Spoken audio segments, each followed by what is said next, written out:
can always scan my notes. Okay, so welcome to class number 4. So this is Campus A, lesson 4.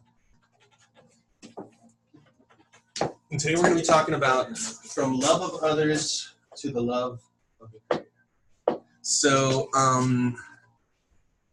I know we had some issues with the email getting to Karen, but how did the rest of you get the email? You were able to go through the assignments for the week? No. Sheila, still haven't found it, right? And I saw that you sent me an email too. I guess you're trying to figure out how to get it. So I think what I'm going to do is I'm going to write up some steps for you. You know, and it'll be like, click here, put this in, and hopefully it'll get it. If not, I think it might be the same problem. Well, I wrote down BB Orlando now, so maybe I'll try that next. Yeah, try that. There's it's BB Orlando at Kabbalah.info.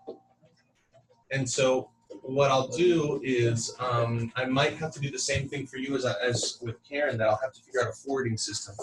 Because if it's coming from MailChimp, MailChimp is kind of like it's a client-based kind of like system that sends massive emails that we put in lists and then it sends it.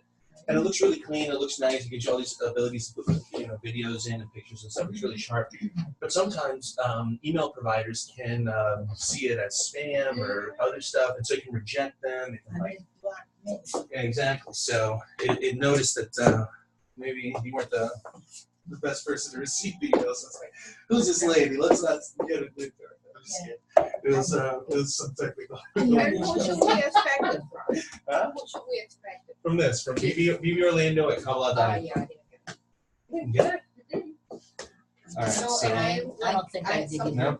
Okay. So my goal is when we finish class, I sit down and I send it, right? But what I think I'm going to do is I'm going to send it from 2 sources. I'm going to send it from MailChimp, and then when it hits our other email, which is kind of our local Gmail, I'll forward it also to you. Because it looked like when I forwarded it, it'll recognize it as a Gmail, it likes it, it'll receive it. So hopefully that'll work. So I'll do that for you guys. So I'll add the step, okay? And hopefully everyone will get these. But overall, for those of you that did do the assignments, what do you think? How's the reading going? Is it supplementary to what we're studying? Is it adding? I think so. I remember I glanced at I'm going to go sit in the corner. Thanks, man. it was just a lot of questions. Did it give you more questions, you said? Yeah. Good. And before you leave tonight, write down this website address, lightman.com/blog.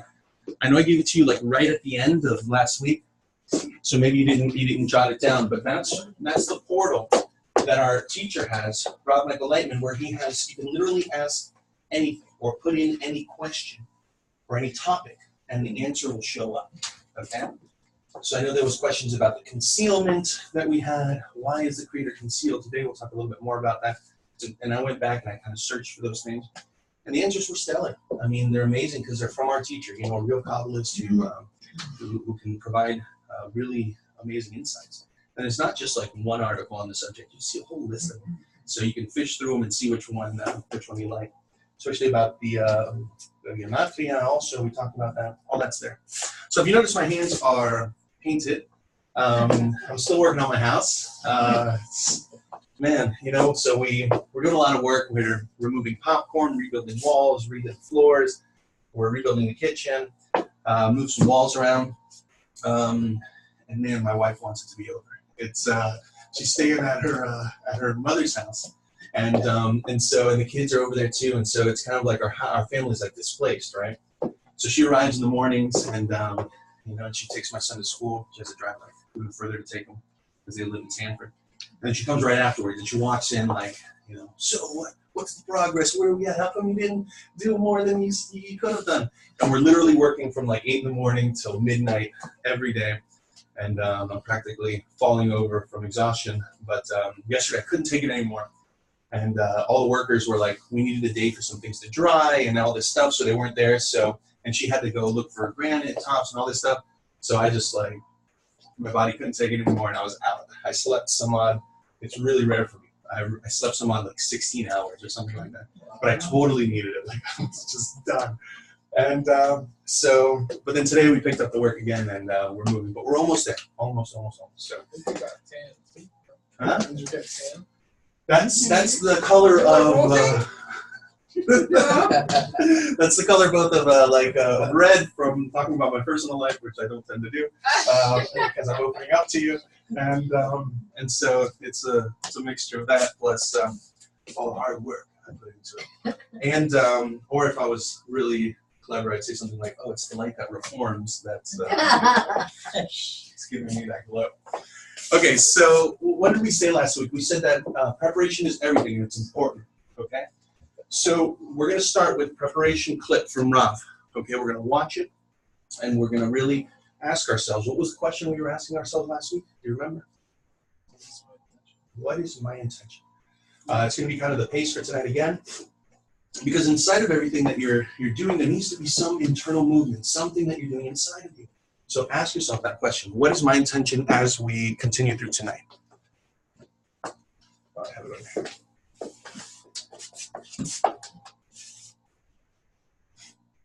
Boo. Okay, so here we go. Can I ask something just to catch up? Yes. What is my intention today in life, in the world, intention given by me, for me, by me, from the creator to me? So this is excellent because we actually, from what we left off last week, we didn't really clarify what is the intention. We kind of left it as a cliffhanger, something like kind of open for you to really ask yourselves, well, what should it be, right? What should the proper intention be? And then in the summary of the lesson, if you got the notes, I threw it in there. I'll pull it up. I have it here, and I'll show you that there was a little sneak peek of actually what is the proper intention. So let's see. I'll pull it up for you.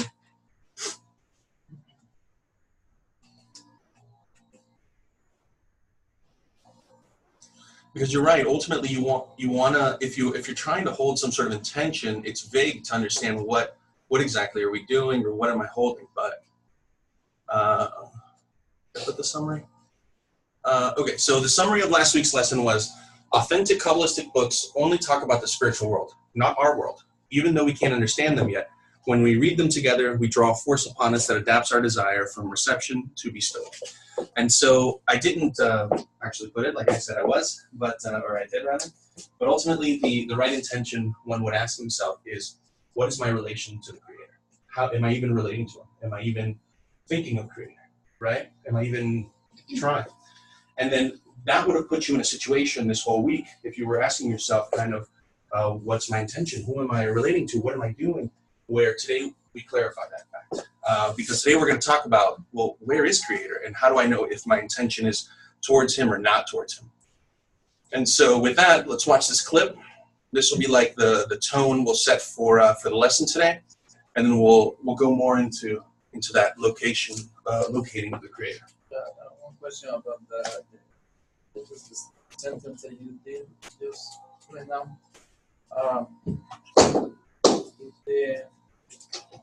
We are all a soul, right? We're all together. Is the Creator inside that soul or is outside that soul? So the question is, where is Creator? In the soul? Outside? Where is He? Both. That's what we're going to talk about tonight. So let's throw it up there, and we will determine that together. So this clip is called How to Depict the Creator.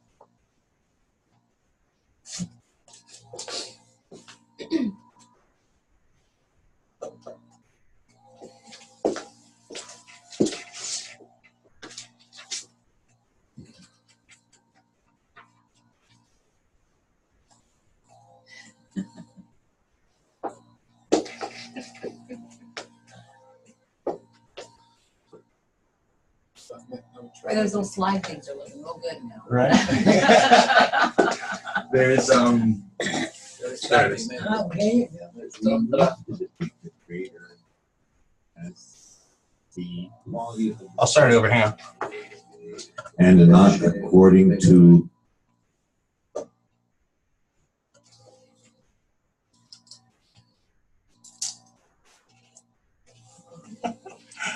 Oh boy. Remind me to tell you a joke after this, okay? Jeez, again? Come on.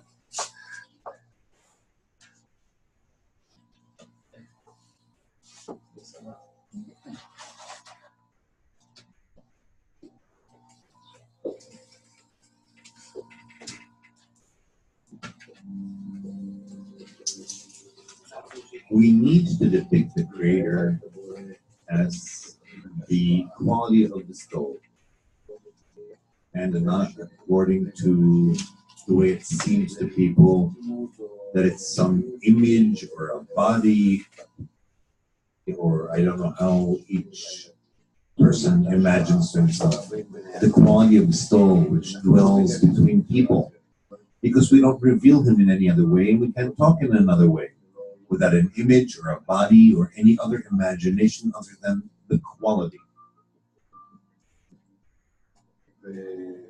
And therefore, when we talk about bringing contentment to the Creator, meaning to come to a state in which the quality of His soul will be beloved on us, that we will want to dwell in it, or for it to dwell in us.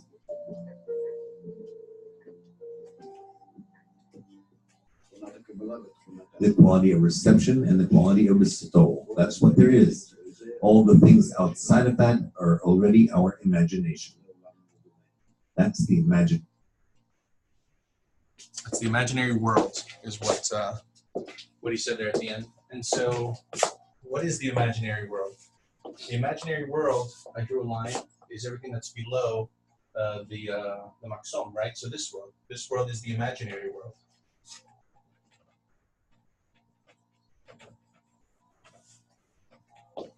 Where everything above it is the real reality, the actual reality. And tonight we're going to discuss that. And so I'll tell you a bit of a joke before we do a warm-up workshop, is that there's a very senior teacher. He's the one that's running we just reshaped our whole virtual study. Before we had live classes every week where we would sit and broadcast ourselves from every different location and every different language. And what it took was huge amounts of manpower, right? Tons of instructors worldwide doing this. So what we did was we consolidated that into a self-study program where there's videos that you watch that are pre-recorded for each lesson, and there's little quizzes and things like that. And then every few weeks you sit with an instructor who's Tony Kozanek, and he does like a question and answer session for everybody. You do that? He's great. No, I'm a part of it. I work with them. I'm helping them do the back end work because I know systems and stuff like that. But so anyway, so Tony has been with us for years, and there's a joke with Tony where he talks about obstacles, and he says that we say that obstacles are good. That every time that there's obstacles that occur, like things aren't working, we're not getting emails, it's a good sign. It's a good sign that we need to work. We need to put more effort. So really, do we really want this? You know. So then he was doing a virtual lesson, and things weren't working very good. And one of the guys says, I thought you said that obstacles were good. You know, he's having a hard time with the things. I thought you said obstacles were good. And he said, no, I said popsicles were good. So anyway, so that's the Tony joke with the popsicles. But, so let's do a little warm up. And this is going to be the form of our review for last week. I'll go more in depth. But for starters, let's ask ourselves, because this was the question that we all should have left with, is why is this thing called the Creator so abstract? How can we pinpoint and locate the Creator? Because ultimately we discussed last week that we should have some sort of intention towards Him. But where is He? How do I aim myself? How do I guide it? And which way do I shoot it? Is He under a rock? Is He in the clouds? How do I depict Him? Where is He? Because nobody really can perceive Him. So these are the thoughts from last week. Why is this thing called Creator so abstract? How can we pinpoint and locate the Creator? So we're going to go around and we're all going to speak. And this is what we're going to answer. What did I take from the last lesson? What insights did I gain? And what would I like to take from today's lesson? So we won't move around. We'll just speak collectively. So who would like to start? And I know that last week may have seemed like a million years ago. The bullet points is that what we're gonna be answering. That's what you're going to be answering. Yeah. What did I take from last lesson? What insights? And I know you weren't here, but that's okay. And what would I like to take from today's lesson? So maybe you can answer that.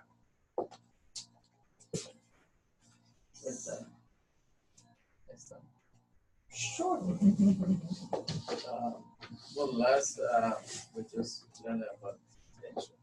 That should have a desire to look at the Creator in and to it's like it's intention that we need to finding out like you were saying, how can I internalizing it? Not only because I'm not looking for reading what someone told me, just looking to be calm, like he say in the Bible.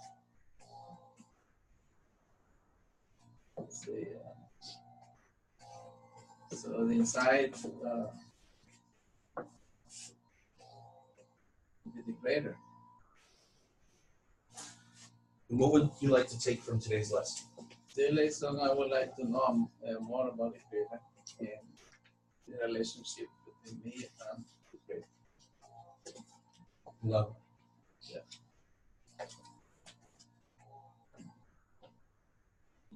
Sure, let's go in a circle. You know, let's Okay. follow workshop format. Okay, what would I like to take from today? You know what? On my last week's perspective on Creator, so I can attain the truth about it. You see how I pay attention to you? There you go. See? Yeah, but that's the truth. Yeah, I wanna know what's my peers in perspective, and see how can I benefit myself from it. Well, I think, yeah, most of it was, last week was about intention, and that the intention of doing something or receiving something, if you're working towards upper, there's basically that it's with a sense of the soul, not just receiving to receive, but to act as the soul. I did take away a question in that it seemed to me that you were indicating that we had to stay with the intention the entire time we were reading, or the entire time we were whatever. And I've always practiced such that once you set your intention, even if you lost it along the way, the intention still stayed with you. So that doesn't seem to be how the Kabbalists feel about it. So I'd like insight on that. All right, so the intention, do we renew it? Does it stay? And what would you like to take from today's lesson? Really more pieces of the puzzle. Right. The last lesson we talked about surrounding lights that illuminate outside of us. So I asked about that, and I went to Casadega, and I saw a light that I couldn't understand. And I would like to learn more so I can about that. Beautiful. Okay. Okay, I just had a week of frustration because I kept trying to go on the site and I couldn't get there. And all I could think of was, if it's hard, then it's supposed to be good. So I'm having a hard time. And I guess that's my lesson for last week. It's a good sign, yeah. I also did watch a video on the site, which would let me watch completely. And I noticed in this video that it was all men. And I was thinking to myself, well, where are all the women? Because we have a lot of women here in class, but where are the women out there in this big, huge forum? Well, all I saw was more than men. and it concerns me. Sure. I mean, this is what we faced growing up because we're Jewish and we were not allowed to study because we were Jewish. And so I don't want to face the same thing all over again. You get to a certain point, we'll kick you out or something. I get it, believe me. What's interesting actually is that this is the only one I'll talk. The rest I'll keep going. You know, our organization, B'nai Baruch Global Worldwide, is made up of 60% are women, 40% are men. We have more women that study actually than men. But later we'll go into why you see sometimes the videos with just men, and other times when you see like larger scale gatherings, you'll see the women also. And then depending on the video and the format of where it was taken, you'll see generally more men rather than women. Because there's always women, you know. It's just how the camera's pointing sometimes. But generally we'll talk about that also. There's actually a whole class devoted to the male and female in the wisdom of Kabbalah and the structure of the spiritual Patsuf, that you need both forces, the male and the female. So there's a whole class on it. But rest assured, you're in good hands. We won't separate you somewhere else. I didn't think that. Now, women are very much loved in the wisdom of Kabbalah. We need them very, very much. All right, so what's it? So the main thing I got from the last class was that even though I didn't really understand what that question was, what's my intention, I gathered that it was really important to have that in mind at all times, or at least try to, even if you don't really even understand the question, maybe in the future, it would probably help. Anyway, so that and that there's the he said only there's the deficiency or something that we have to build. But that's as much as I know about that. So yeah, and well, I hope today I can. I come here because to get together with other people and what that means. And just keep. Lovely. So remember this question, and what would I like to take from today's lesson? Just keep in the back of your mind. Remember that you have to build a hisaron, right? A deficiency. He who comes to class, to any lesson, with a large hisaron, a large deficiency, a lot of questions, he is able to then receive in accordance to the size of his kli, right? So it's a good thing. And then later we'll see, just remember that emphasis I put on the what would I like to gain, and at the end we're going to have a little flipperoni on that question. But let's go back and let's cover what we talked about last week, right? So we had some definitions of some new things that we learned. So the root. We talked about that in the wisdom of Kabbalah, there's this real reality that we discussed, the upper system. Everything that occurs in this upper reality is the root, okay? So the upper world is the root. It's a system of roots and branches. In the lower world, we have the branches, which is the effect of what occurs in the upper world. So we have the root in the upper and the branch in the lower. So in the upper, we have the cause, the reason why things occur, and below, we have the effects, why the things that occur itself. And so it's impossible to actually view a thing from this degree, from our world, because we can easily tie things together. Like you're walking in your house, you stub your toe, and you're like, oh man, pain. I should have given that guy $1 on the street. I knew it, something bad was going to happen to me if I didn't do this thing. And we try to tie events together in a way that linearly, almost in our minds, to give us the sensation that we understand what's the effects on this world. But the Kabbalists tell us the true understanding of what actually occurs in this world will only be attained or understood when we reach the causal level, which is the upper world.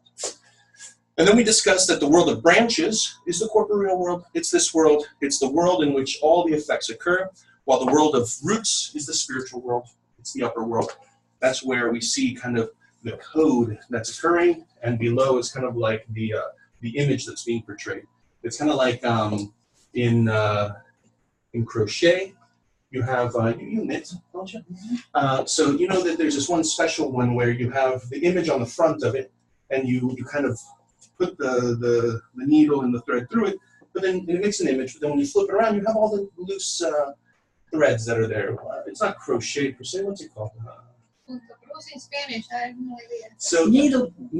So you see that the front Needle. has a beautiful image, and very pretty. But then when you flip it over, you see all the roots behind it, all the things that occur. And so this is kind of a clear depiction, kind of what we see here. We see an image, we see kind of this world. But then when you get into the upper system, then you can see the roots behind it, how things are tied together and why they occur.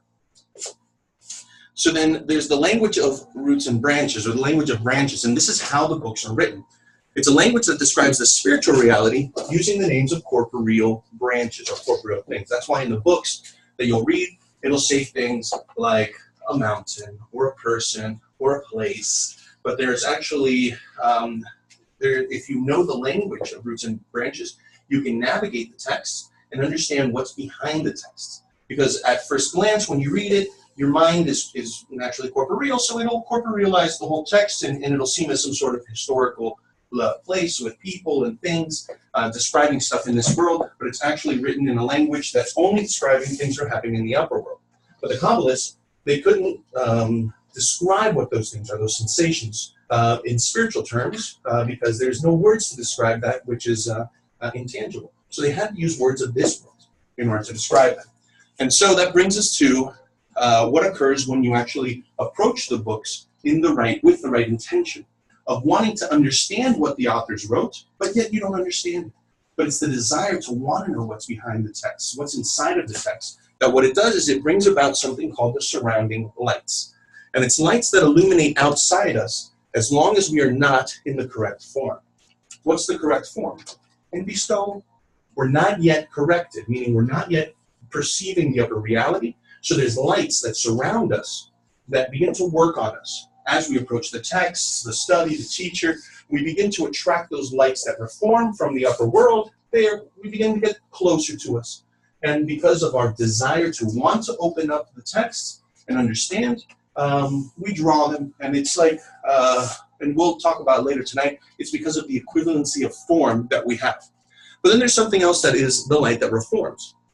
And it's the power that repairs the egoistic nature and raises it to the quality of bestowal.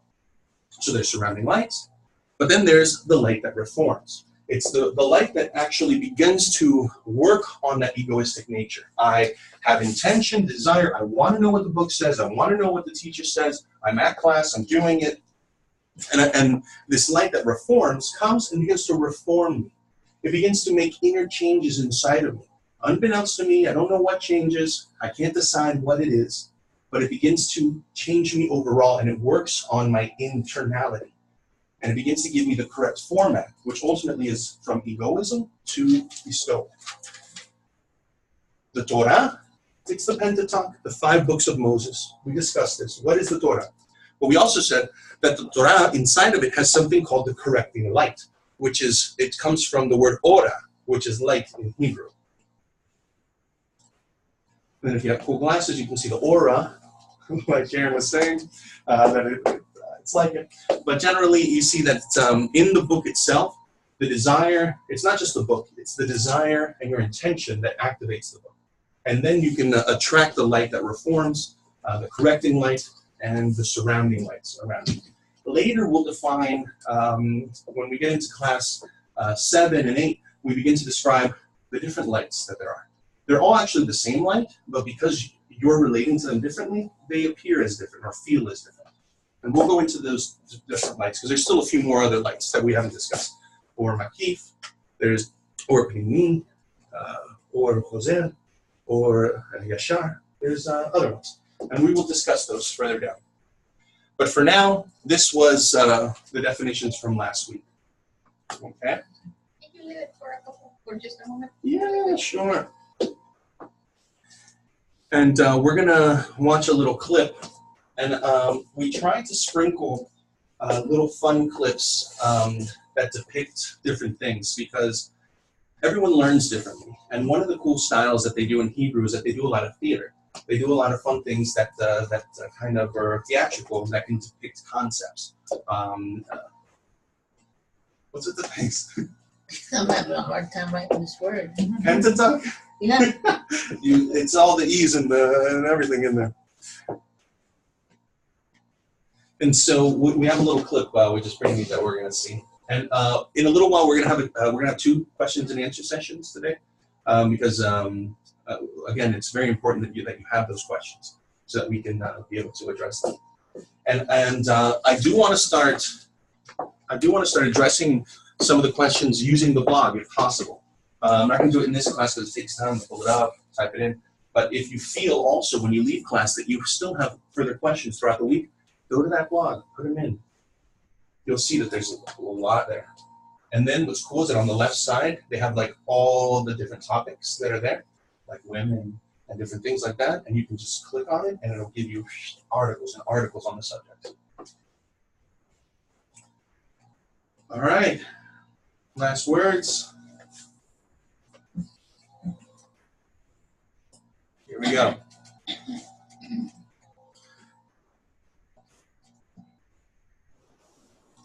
All right.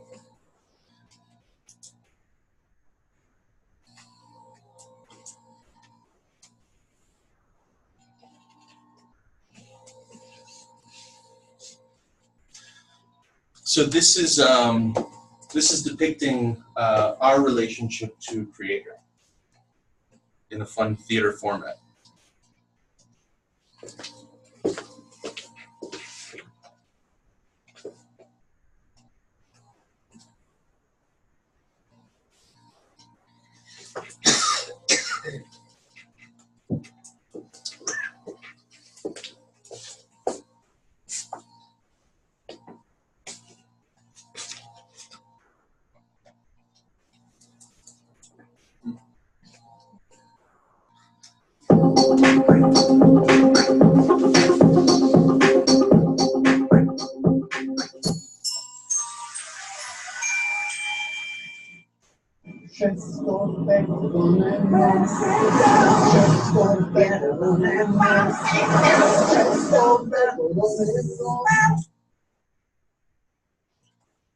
It said the Creator is a series of laws that man cannot change.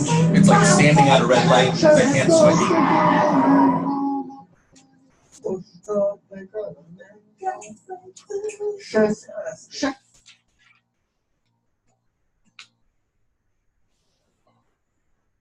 Sto pecoro nero,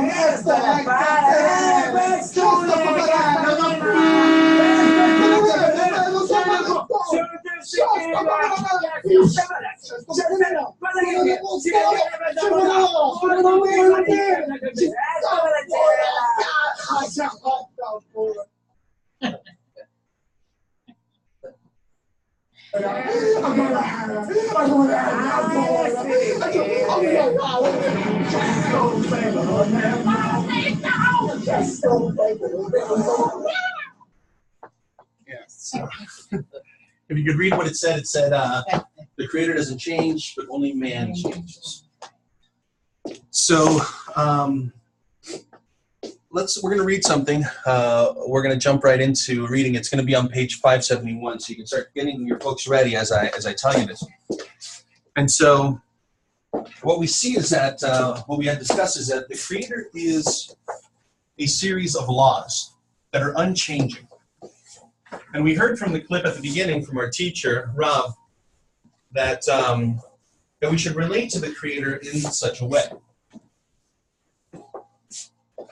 Because the thing is that currently we do not perceive Creator. We do not see Him. We do not know where He is. But in the way that we can relate to Him or wherever He is, it's really up to us. And it can dictate if we're able to come to a point where perhaps we can perceive Him or not. But at this stage, He's completely concealed from us. And that concealment is a necessary thing. So let's go to page 571. Like I said, we're going to read item 13. This is from the Thought of Creation and the 4 Phases of Direct Light. So item 13, yet you should understand. It's in the middle over here. We have page 571, third paragraph down. Right before. Who's going to read it? I'll read it. All right. Yet you should understand that although the will to receive is a mandatory law in the creature, as it is the essence of the creature and the proper plea for reception of the goal of the thought of creation, it nonetheless completely separates it from the emanator. This is so because there is a disparity of form to the point of oppositeness between itself and the emanator. This is because the emanator is complete bestowal without a shred of reception, and the creator is complete reception without a shred of bestowal. Thus, there is no greater oppositeness of form than that. It therefore follows that this oppositeness of form necessarily separates it from the emanator. So what we see here is that, again, there's two things. There's a creator and there's a creature. The creator is complete bestowal without a shred of reception. And the creature is complete reception without a shred of bestowal. So there's disparity of form. We talked about the law of equivalence of form last week. So in this case, there's disparity of form. They have different forms. And thus, one, the creature cannot perceive the other. And there's a specific reason why we were designed this way, why the creature actually hid himself from us. It was one of the questions that we had a few weeks ago as to why is he hidden from us? Why did he do this from the first place? Why did he conceal himself? And today we're specifically going to talk about that process as to why he concealed himself and the reasons behind it and what needs to occur in order for this to change or for it to mitigate itself. So let's go to the next thing we're going to read. It's actually not in your books. It's in another book, which you will get during third semester. It's from this book, The Social Writings. We use it in our young group, but we'll read from it tonight. And it says that, hence, there is a question. What is the medium between truth and falsehood? What is the point that is made of both discernments together? Before I clarify, I shall add another rule. It is known that it is impossible to see a small object, and it is easier to see a large object. Hence, when a person commits few lies, he cannot see the truth, that he is walking on a false path. Rather, he says that he is walking on the path of truth, but there is no greater lie than that. And the reason is that he does not have enough lies to see his true state. But when a person has acquired many lies, the lies grow in him to the extent that he can see them if he wishes. Thus, now that he sees the lies, that he is walking on a false path, he sees his true state. In other words, he sees the truth in his soul and how to turn to the right path. It follows that this point, which is a point of truth, that he is treading a false path, is the medium between truth and falsehood. This is the bridge that connects truth and falsehood. This point is also the end of the lie, and from here on begins the path of truth. Seems like a puzzle, doesn't it? What is this telling us? This is telling us that we live in this imaginary world. And because we have disparity of form with Creator, we have an inability to perceive Him. The thing is that we almost, in a way, live in a lie. That we do feel as if we perceive Creator. We do feel as if we have relationship with Him. We do feel as if we can know His works, and that we know how He operates, and that we can even see evidence of it. And we go and we locate it, and we find some things that can perhaps tell me that this is how He operates. But in actuality, what this is telling us is all this is a lie. But the problem is that I don't have enough lies. I don't have enough falsehoods in order to see the truth. That it's all a bunch of lies. So I need many lies. I need many attempts and many failures in order to determine that I really don't perceive Creator and that He really isn't revealed to me. But it's required of me to be able to go and try and see and fail and then see that perhaps I'm on the false path. But only until a person has many lies, many things that have told him that he is not in a special relationship between him and Creator, can he really identify the fact that he needs to do something about it. And that's the beginning point, where he can now actually see the truth, that he is in complete disparity of form with Creator, and that there is no perception of the other. And so what this tells us is that this is the situation that we find ourselves in. This is the situation that the majority of the world is in. But the thing is that we don't have enough of the lies. We don't have enough of the attempts and enough of the failures to determine the fact that, yes, this is correct. I'm on a false path. Because I get evidence along the way, also from him. Things that, kind of like the Reshimo, things that entice me, that guide me along some sort of path. And I feel as if I'm gaining, I'm getting, I'm revealing, I'm doing. But in actuality, in the end, after all those attempts and everything, if you really look at what's in your hands, you'll find they're empty. And that you really don't have a complete perception of Creator, and that he's not there. So it was necessary to traverse all those things and to go through all those attempts and to discover all those other paths and everything, only to come to a point where you say, oh my gosh, I don't perceive Creator. Where is he? Because they say he's here, they say he's there, he's in all kinds of places. I've looked at all of them. And yet, I may get a feeling or a sensation or something, but to say that I really have gained it, this is the beginning point of discovering that truth. And at the beginning of one on the path, the truth point, when one says, I want to reveal the truth or go on the path of truth is that I've been living lies. I've been living lies the whole time. And it's specifically because this is how the system of creation was created.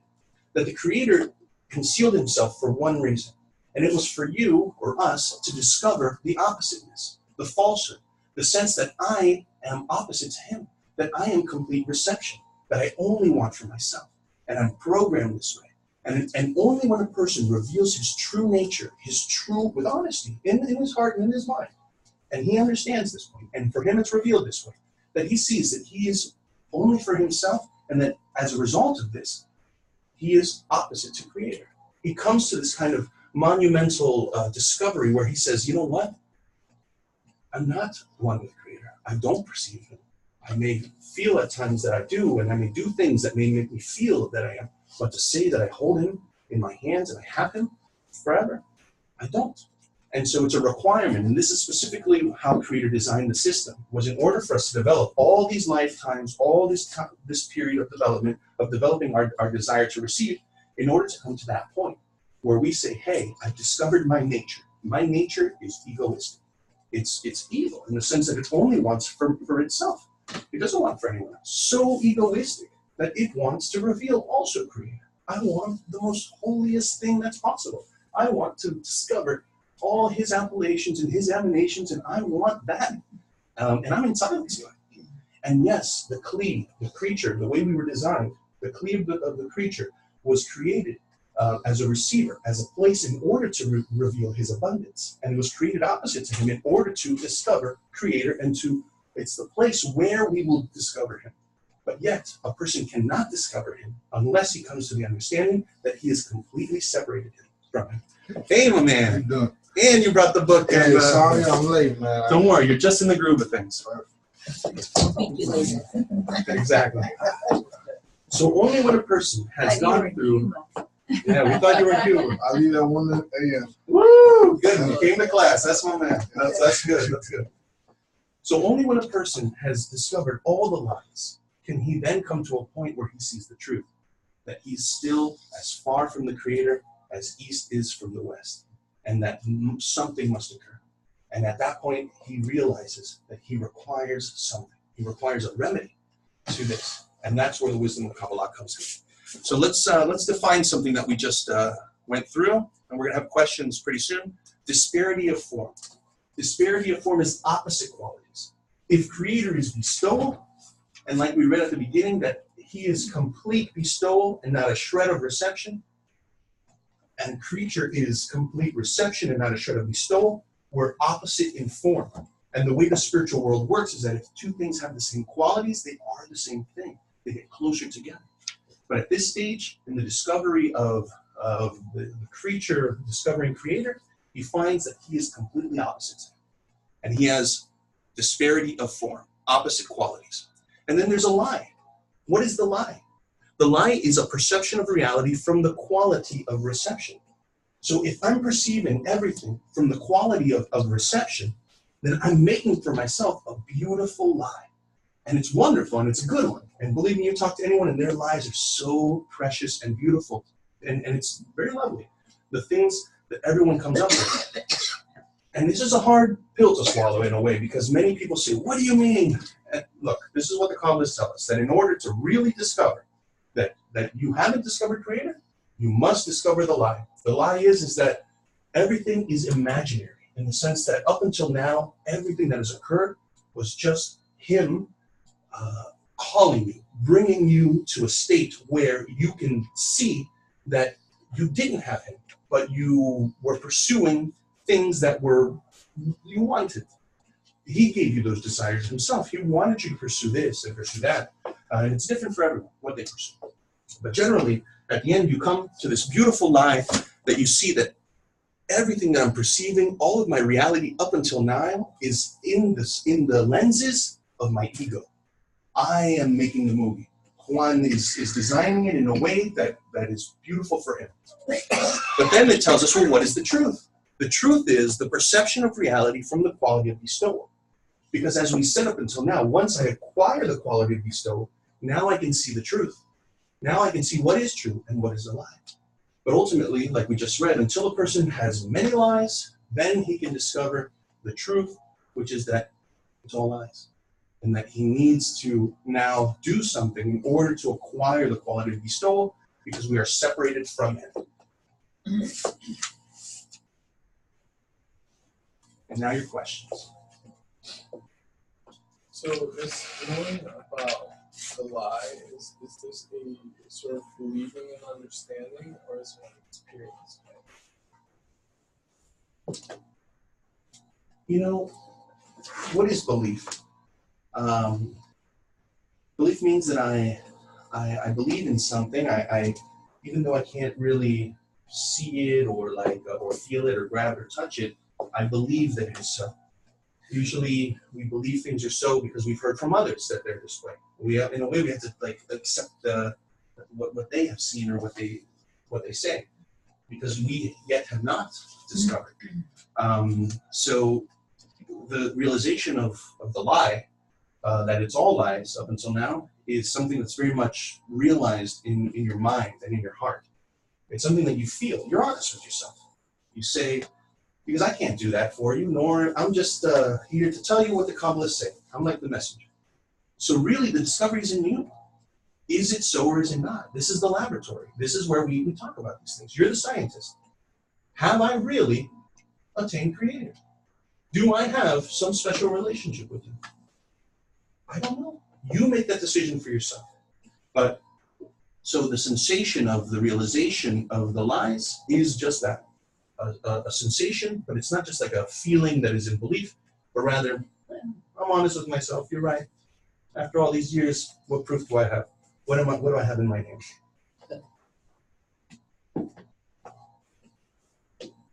So how can we have the faith about the reason? So you just mentioned something, which is faith above reason, right? So, which means that my faith is above my reason. So what is my reason? My reason is my mind, right? Reason necessitates me to make a picture for myself in life. I have to make sense out of this world, right? I have to say that it's this way, I have to say that it's that way, because that's my reason. It's almost like a logical mind frame where I don't just believe things. I make educated, synopsises on what's going on. I have theories that perhaps it is this way. I've read subjects, and they're all theoretical in a way. But until I don't come to a point where I actually maybe go through with them or see if it is so, then I can't make a decision. That's based on it. But then you have faith, which faith is something which is like I believe in a way, which I take the advice of another. And so faith above reason, faith below reason, these things we'll discuss later. It's a more advanced topic because we need to still define what is faith.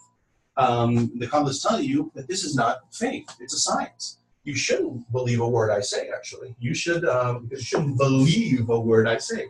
You should test it and see if it's so. That's why we call him Borei. That's what we call the Creator, Borei. Come and see.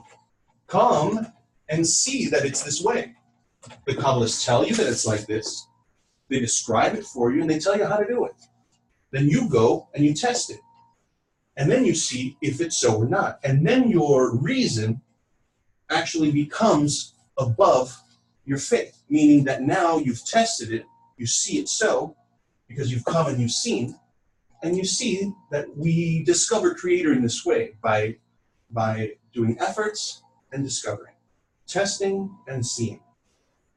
And that's why it's first come, do, and then see, because you must do first.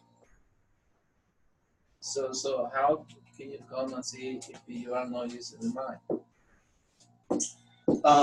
The mind and the heart are partners, and they work together in the sense that the heart feels, it wants, it desires. Because remember, lev in Hebrew, heart, the Kabbalists say that the heart is the totality of my desires.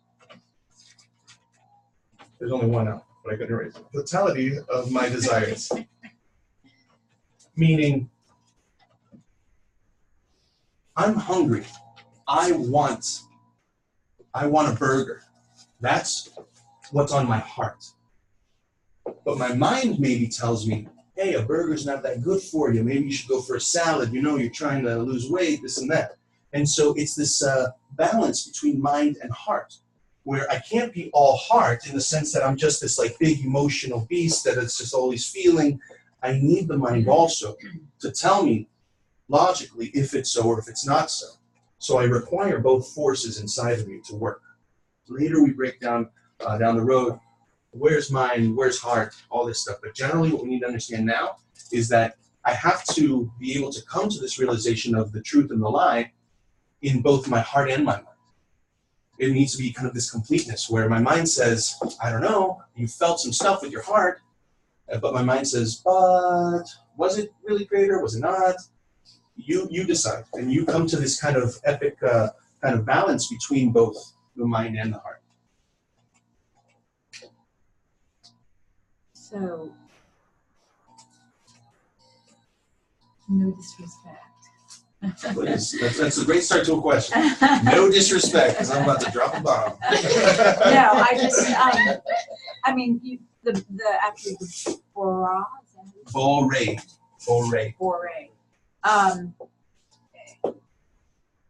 kind of helps there. But to me, I've always believed that Creator, God, whatever, is got to be beyond our perception. How could we possibly perceive non-omnipotent anything? But I feel at this stage right now that your explanation that Creator created creature to be opposite because he needed the opposite to discover him, to me that's just like another human explanation of the fall. It's the Kabbalist view as opposed to the Christian view, as opposed to the Taoist view or the whatever. And it still doesn't answer to me, why would Creator need anything like that? So I have a little trouble with this whole, and I have had from day one, but I have it with all the religions, okay? So I do like the come and see part because that's why I'm here. And I do feel like maybe there's parts of this that are part of the puzzle, like I said, and there's other things throughout. So I'll just leave it with the come and see for now. But I do want to ask you, you said they see it as science, which is what attracted me to Kabbalah. Kabbalah. So the code, is that similar to what people call the sacred geometry? No. No. That's the short answer, no. Okay. Actually, later in classes 7 and 6, we break down what the code is. And from one of the things we read, it talked about the 4 phases of direct light. That's actually the code. It's I already told you guys what it was. It's Havaya. Havaya. The names of God. Yeah. Yud, He, Vav, He. This is the code. But later we break it down. What does that actually mean, right? Because now it's just letters, it's just words, it means nothing. Later we break down what it is, and it's really something called the 4 phases of direct light. it talks about the interrelation between what happened when a creator created creature, what happened to creator to creature when he first felt light, what happened to creature when light entered the vessel, and then what occurred to creature after that. And it's and then we'll break it down further about in a scientific way, more so on how this interrelationship works. At this stage, because it's class 4, we're just trying to make you realize that it's possible that that like how you started your whole question was, I believe that this is so. And so what we find is that everything that we believe is deeply rooted into both our hearts and our minds, into our logic, into our system. It's our software that we gained throughout our experiences and what we've read or educated ourselves on. And so, but in essence, it's all theoretics at this point, right? None of it is, we need to prove it. And so that's where the come and see comes into place. And even this, it's theoretics. It's just another option. But the difference is in how you discover it. Because now we're talking about something called the reforming light. There's this upper force that comes and corrects me, meaning that I don't need to come to a point where I fully understand it. Remember letter 155? I told you guys I would remind you every time about the fact that I study these things and I don't know what it's talking about. I can't fully grasp it yet. It's class 4. We still got a lot to go. But we need to lay out the fundamentals. And so pretty much what it's telling us is that there's some light that I can't perceive also that comes and begins to work on me and correct me. And slowly I begin to develop. And later, after enough of the process is undergone, I can look back and make that educated kind of understanding of, did it do something or did it not do something? And at that point, I can make decisions also. So it's something that you test and see, you try. But you're right, why does Creator, who's omnipotent, huge, amazing, great, this super force, need a creature? What does he need to create anything for? Why does he need a creature? He shouldn't need anything, right? He should be fully fulfilled. And so this is one that I definitely think that you should look up on the blog. I've looked up answers and from Rob, because I remember that question that you asked, and pretty much it just goes into very much more detail into specifically the process that Creator created a creature. He let the creature develop after a certain period of time, only so that he would then want to undergo the process of discovering the Creator and receiving all of his treasures, but by his free will. He didn't want the creature just to be like his slave, the slave to the pleasure, all the goodness that he wants to give him. He wanted him to consciously want to receive all the goodness that he wants. So he allowed the creature to be seemingly independent or feel independent. The same way that you would you have a child that he was playing in his room on the floor, and he doesn't know that the mother is watching. He doesn't know, but he feels that he's free, and he's making his own decisions and doing all this. But the mother's always watching. She knows what he's doing. She's keeping him safe. She's developing them. She's giving him puzzles, not solving them for him, letting him develop. Because ultimately, that's what also Creator wanted, was us to develop along our own free will. But I'm saying things as if it seems as if he has mind, he has thoughts, he desires, needs, and it's not this way. He's just a force, like we heard at the beginning of the class, that has one goal: bestow. I want to give you all the abundance in the whole world. So in order for him, and he's doing it now, but yet we don't perceive it that way. So we had to undergo this process of not feeling like he's doing it in order to then feel that he is there. So suffering can be abundant too. That's basically what you're saying. We tend to measure things as sweet and bitter. If it's sweet, then it surely must be good. But if it's bitter, then it's bad, and I run away from it. But yet, something bitter can be good for you. Like we said, if you win the lottery now, it can be sweeter. But with all the money in the world, what need do you have for a creator? You don't. So it could be something bad. And so we don't measure things. Kabbalists measure things rather on truth and false, what we're learning tonight, which is it a lie? Meaning, is it bringing me closer to Creator? I can receive the lottery and all this pleasure and goodness, but in the end, did it do anything spiritually for me, advance me? Maybe now, I don't know, you can say, oh, but I'm going to be a bestower. I'm going to give it all to the starving children. But what did it do? Was there some sort of benefit? Did it bring me closer to Creator? So later, there's an addition. It's not just bitter and sweet. At the beginning, we feel everything is bitter and sweet, but later, we begin, as you evolve, you begin to measure things on true or false. Just one more question. You say us, and I know in the beginning you said us everything from inanimate to animate. So when you say is it bringing us closer to creator, even the stone closer to creator, the dog, the bee, the fingernail. What's funny is that actually the rocks are closer to creator than us, because they're fulfilling their purpose, their creation. Sit and be a rock, and just what they want is they're one with creator. They just want to be the rock. The plant grow, the dog bark. You see how the cat jumps. It's like he doesn't calculate. He just, like a string is pulling him, and he just jumps across and does things. And it's like he's governed by upper forces. You know, they're animals. They're like angels. They're all perfect. But then there's us, who is a separate, almost seemingly separate thing from creation. We walk, we talk, we have our own minds, we make decisions, seemingly, but also part of the whole thing. And what the Kabbalists tell us is that by us correcting ourselves, this human interconnection, we actually correct all the lower levels with us. And then the whole thing gets lifted up to sanctity. God has so many names, but why did they choose Borei instead of Hashem, for instance? Just for instance. When you read some of the things, because we're reading in English, there's a Hebrew.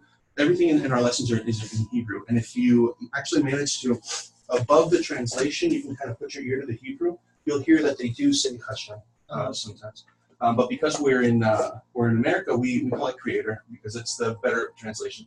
Because also we need to be careful, because if we start calling things Hashem, then they're going to say, oh, this is Jewish, let me go become Jewish now. And it's not, it's something separate. And so, but the name Borei is totally different. This is only Kabbalistic speech, where they say Borei. When you say Borei, we know we're talking about come and see. Some of the friends you'll talk to along the world, when you become a veteran and you start meeting people from everywhere, you'll see they'll relate to it like, oh, Borei is amazing. He did this to me and that to me. You know, and you'll hear that they relate to it as Borei. Or him, or earlier we read it and it was called, what was it, the Emanator, you know, he had that name. And so the names, don't worry, later we'll see why, but mostly it's all saying it's the upper. There's an upper one and there's a lower one. But really, if you want to get down to the semantics of it all, it's this. This is the Hale. Later and this is the whole of the Ten Sefirot, this is the whole of the science, this is the whole of the wisdom, this is the blueprint of reality. This is spiritual DNA, like matrix type stuff, like all zeros and ones, that's this. Later we'll break it down further, but for now, we need to know that there's lies and there's truth. What can I do with the name of God besides praying? Nothing. You can't do anything with this. You And can meditate with it. You can make a poster, you can put it on your wall, you can look at it, you can try to meditate, and it'll do nothing for you until you learn the proper way to utilize and approach it, and it's through the wisdom code. So chants or reminders won't help you because you don't know how to relate to it. You don't know what it means really. You lack that information, so you have an inability to properly associate to it. Because even later, when you learn what it is, it's really just talking about the relationship between the Kli and the vessel, or the light and the creature. It's not talking about anything like magnanimous, or I don't know, some big word that describes like something like it's just really talking about the fundamental building blocks of reality, the blueprints of reality. But once you know this, you can see that it expands into everything else, including the sub-fragment that's our world, which is imaginary. So we are opposite to the Emanator. Right?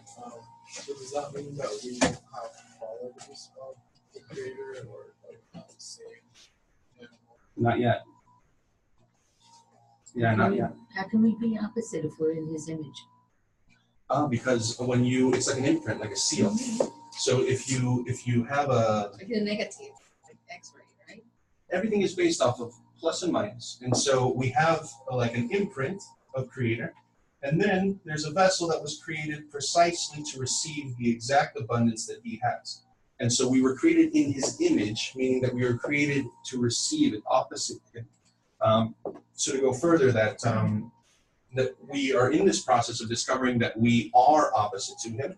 And as a result of discovering that we are opposite to him, now we see, okay, now what do I do? Now we're at a decision point. Now what do I do? In order for me to discover him, that means I need to undergo a process of relinquishing the current format or software that I have, which is just to receive, and I need to acquire his qualities, which his qualities are bestowing. And that's what we're going to talk about right after this. So how many you? Let me interrupt. Sheila had a question. She's been so darling, just barely putting her hand up, not wanting to take over the class. So let's hear from Sheila. I've undergone things in my life that I felt were proofs because it's part of the spirituality. There are things that happen when you're spiritual that doesn't happen otherwise. And of course, I don't talk about those things because other people haven't experienced it. And it's opening a can of worms that I don't need to do. I don't have to say I've done this and I've done that and I've done the other thing. However, I recognize the Creator in that. And I'd like that clarified at some point. So sometimes, Creator, we've had this question. I heard my teacher address this exact question. And sometimes Creator gives you little things. He gives you not just little things, but things. He gives you special moments, special things where he reveals himself to some people in a certain way. Sometimes it's through great suffering. Sometimes it's through this, through that. But he kind of shows himself a little bit, just to kind of bring you more and attract you closer. Also, these are all secrets of the Torah. We don't want to know. Don't tell us anything about it. He who does attain actually doesn't discuss it. If you hear some guy walking down the street saying, I have attained Creator, and this and that, we don't do this. It's not, he who really attains actually very humble, it's inside of him. He doesn't, you'll see that a Kabbalist is very quiet. If anything, he's even more quiet than your regular guy. He's kind of, internal, very internal, right? And so you're right. What's the need to discuss these things between you and him?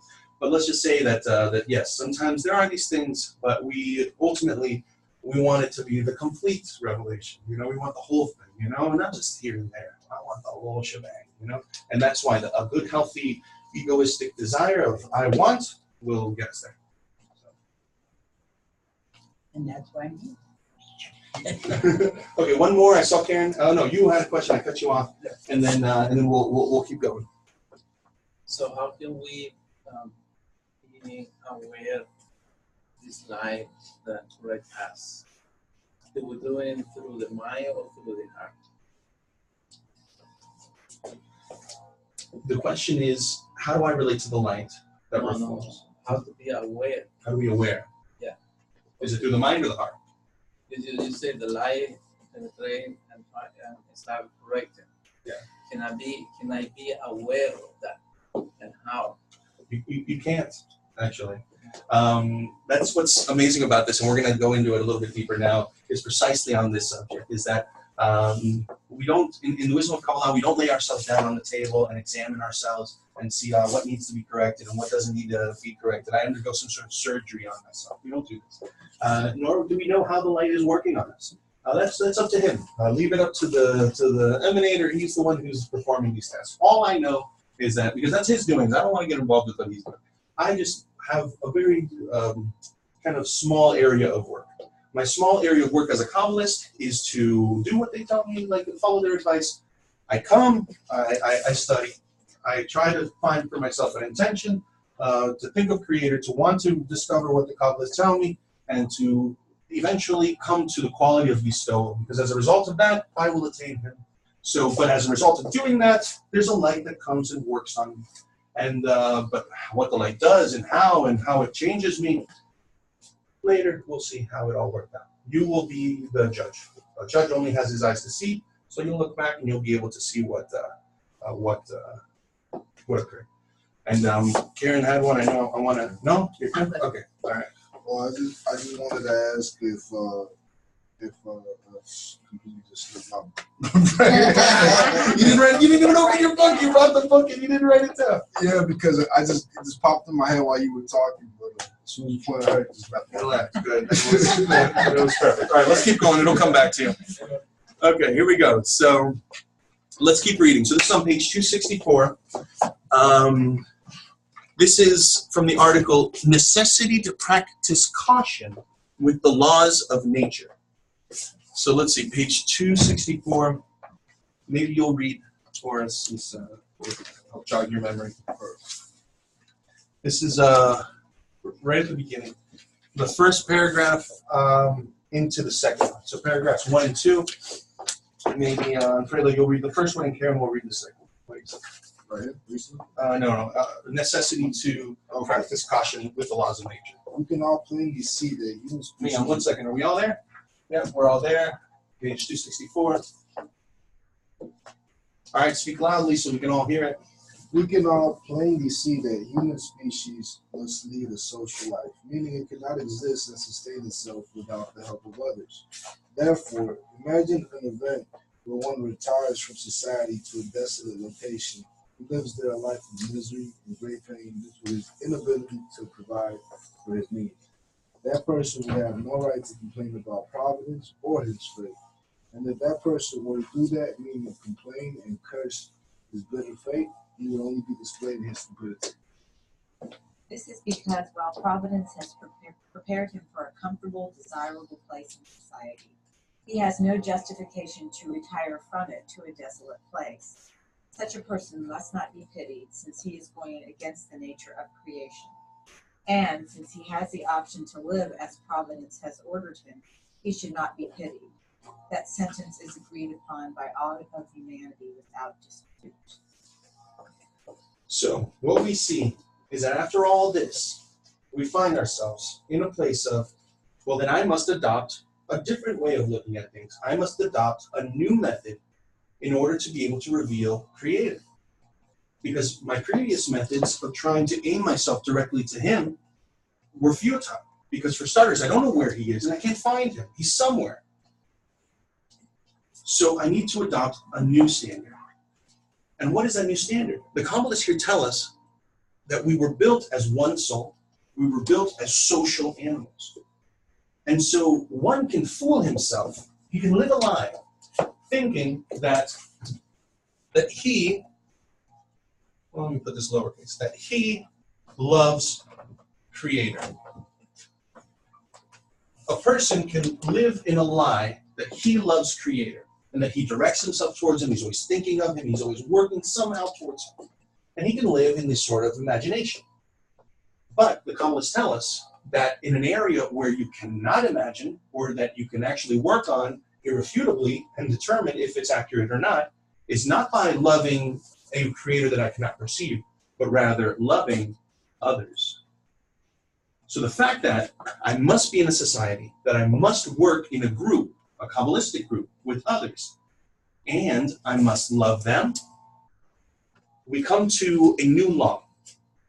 And this new law we're going to read about in a second is that in order for me to properly measure if I have actual love, then I need to do it for others. So what the Kabbalists tell us is that this method, of course, if you want to know all the way of where it goes, is love thy neighbor as thyself. Everyone talks about it, everyone discusses it. Do they practice it? Who knows? But here is a way to actually do it, where I must love others. I must openly practice love of others. And as a result, Creator said, if you want to come to me, come through them. Meaning that I have to now try to acquire love of others in order to acquire love of Creator. Because if I love His creation, then I can love Him. Let's continue to read. This next one is on page, it's not in that book, it's in this one, in the Rabash writings. We'll read it from here.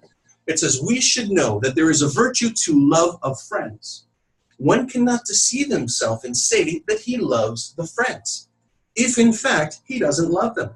Here he can examine whether he truly has love of friends or not.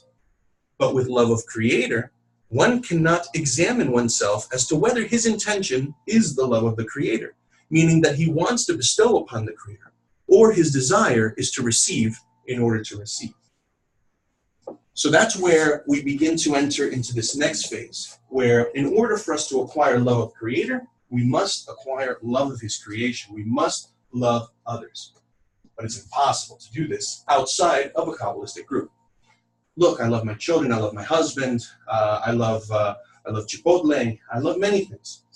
But there's a law out there, and if you came to the right intro lecture that we did before this, there's something called love of fish that the Kabbalists talk about, where I love fish. I love the pleasure that the fish gives me. So I love the pleasure. I love my husband because he gives me pleasure. I love my children, they also give me pleasure. Okay? So I love everything because of the pleasure that I receive. And so in actuality, what you see is that you love because it's egoistic, because you're loving the enjoyment they give you. You're loving the pleasure that you're receiving, but you actually love them in a Kabbalistic sense. And so this is in page 343. I know it's a short one, but it's an important one because it's from the introduction to the study of the 10 Sefirot. It's item 69. So let's go there really fast. It is a short one, or you can just write it down if you want. It's item 343. Who's next to read? Me or not? Me? Yeah. Thus, we must understand the essence of the love of God from the properties of love by which one person relates to another. The love of God is necessarily given through these qualities, since they were only imprinted in humans for His name to begin with. And when we observe the attributes That's of good. Just that. okay. So thus we must understand the essence of the love of God from the properties of love by which one person relates to another. The love of God is necessarily given through these qualities. So listen to this. The love of God, bestowal, is given through these qualities, since they were only imprinted in humans for His name to begin with. And that goes to the imprint of how we were created opposite. We are the ones that now have the ability to love others, or to love His creation, or to love above just my egoistic nature. And so that's why the Kabbalists have something that is from love of others to love of the Creator. This is the fundamental law of a Kabbalist's work. If he can come to love others, other people in his Kabbalistic spiritual group, we're starting there. This is the laboratory where we can work. Outside of this, I'm telling you, it's very hard to do this. Okay, with time, of course, you acquire love of others, you acquire love of everyone else as a result. But let's start here. Because here we're all agreeing to the same fundamental principles of doing this. And then you can truly measure if I love this person or if I don't. And I'm telling you, even the very veteran advanced groups, we work on this. Because I can sit here and I can sit amongst you and I can talk to you and and it's really nice to be with you guys, right? It feels good. But to say that I have true love for you, that I love you more than I would love myself, how is that possible? It seems virtually impossible. But yet, through the right study, the light that reforms, this is how we acquire Creator. This is how we acquire His qualities. This is how He's discovered, through love of others. So let's read one more. This is the same item. We're continuing now, okay, with the cookie in your mouth. This is item 69. Okay. And while one is it here? And when we observe the attributes of love between man and man, we find 4 measures of love, one above the other, meaning 2 that are 4. Okay, so it's like 2 categories of love? No, we're actually in the wrong place. Are we? It was 69. Yeah, I know, but I copied it wrong. Let's just read it from here. Okay. It's and while I'll have to find where it is. It's in this article. Part of the homework is reading the article, so you'll find it. But here, we'll keep going. We'll read it from up here. And while one has not attained perfection, the lights that are destined to reach him are considered surrounding lights. That means that they stand ready for him, but are awaiting for him to purify his vessels of reception, at which time these lights will clothe the able vessels. Hence, even when he does not have the vessels, when he engages in the wisdom, mentioning the names of the lights and the vessels related to his soul, they immediately shine upon him to a certain extent. However, they shine for him without clothing the interior of his soul, for lack of able vessels to receive them. Yet the illumination one receives time after time during the engagement draws upon him grace from above. imparting him with abundance of sanctity and purity, which bring him closer to achieving perfection. So what this means is that right now, our vessel, our kli, is like that thimble size. I want, but not enough. I don't have the able vessels. I don't have enough vessels in me to be able to receive the whole of the upper system of the creation, of Creator, all of his abundance. I cannot at this stage. So, but through actively participating in the study, working, talking about his emanations, talking about the lights and their names and everything, the light comes and illuminates on me. It begins to, I get grace from above, and I begin to have the power and vitality to be able to come to a point where I can acquire it. But it's only through the study that I gain more of the vessel, and not just alone, but as a result, if I want this thimble size, and he wants this symbol size, and he wants this much and this much, between us, we create a great vessel, big enough to be able to receive the whole of the wisdom, which is why I cannot do it alone. I must utilize others. So much so that I must work in loving the other's desires above his face and how he sits, and if he puts on too much cologne, or if he doesn't comb his hair, or whatever. I must come to a state where I appreciate their desire for spirituality, so much so that we merge into one vessel where we can attain and discover Creator between us, above all of the differences.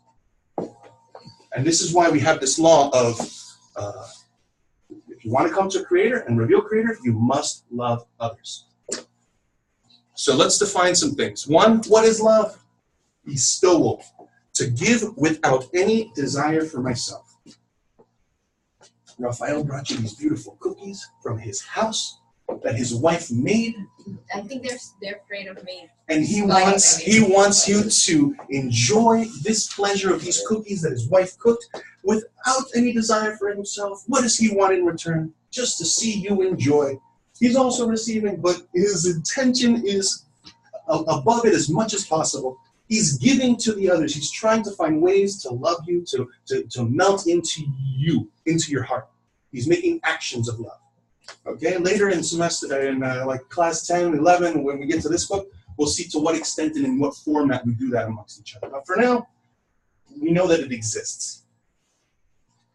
But what's love of God? Bestowal to the Creator. So in order for me to acquire love of God, which is to bestow to Creator, to give pleasure to Him, I must acquire love of others. I'm going to go back.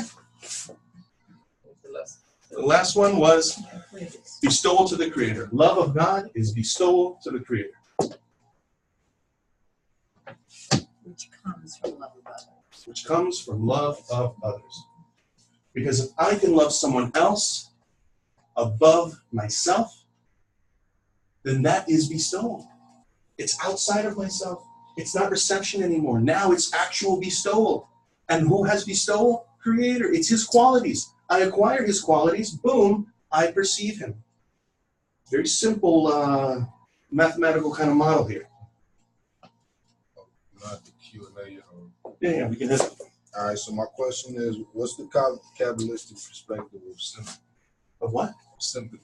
Sympathy. Or empathy. It's a tough one in the sense that it's Creator's working on everyone, and Creator is managing all of the whole of creation. Okay, so if He puts upon you a hardship or something, guys, take this with a grain of salt.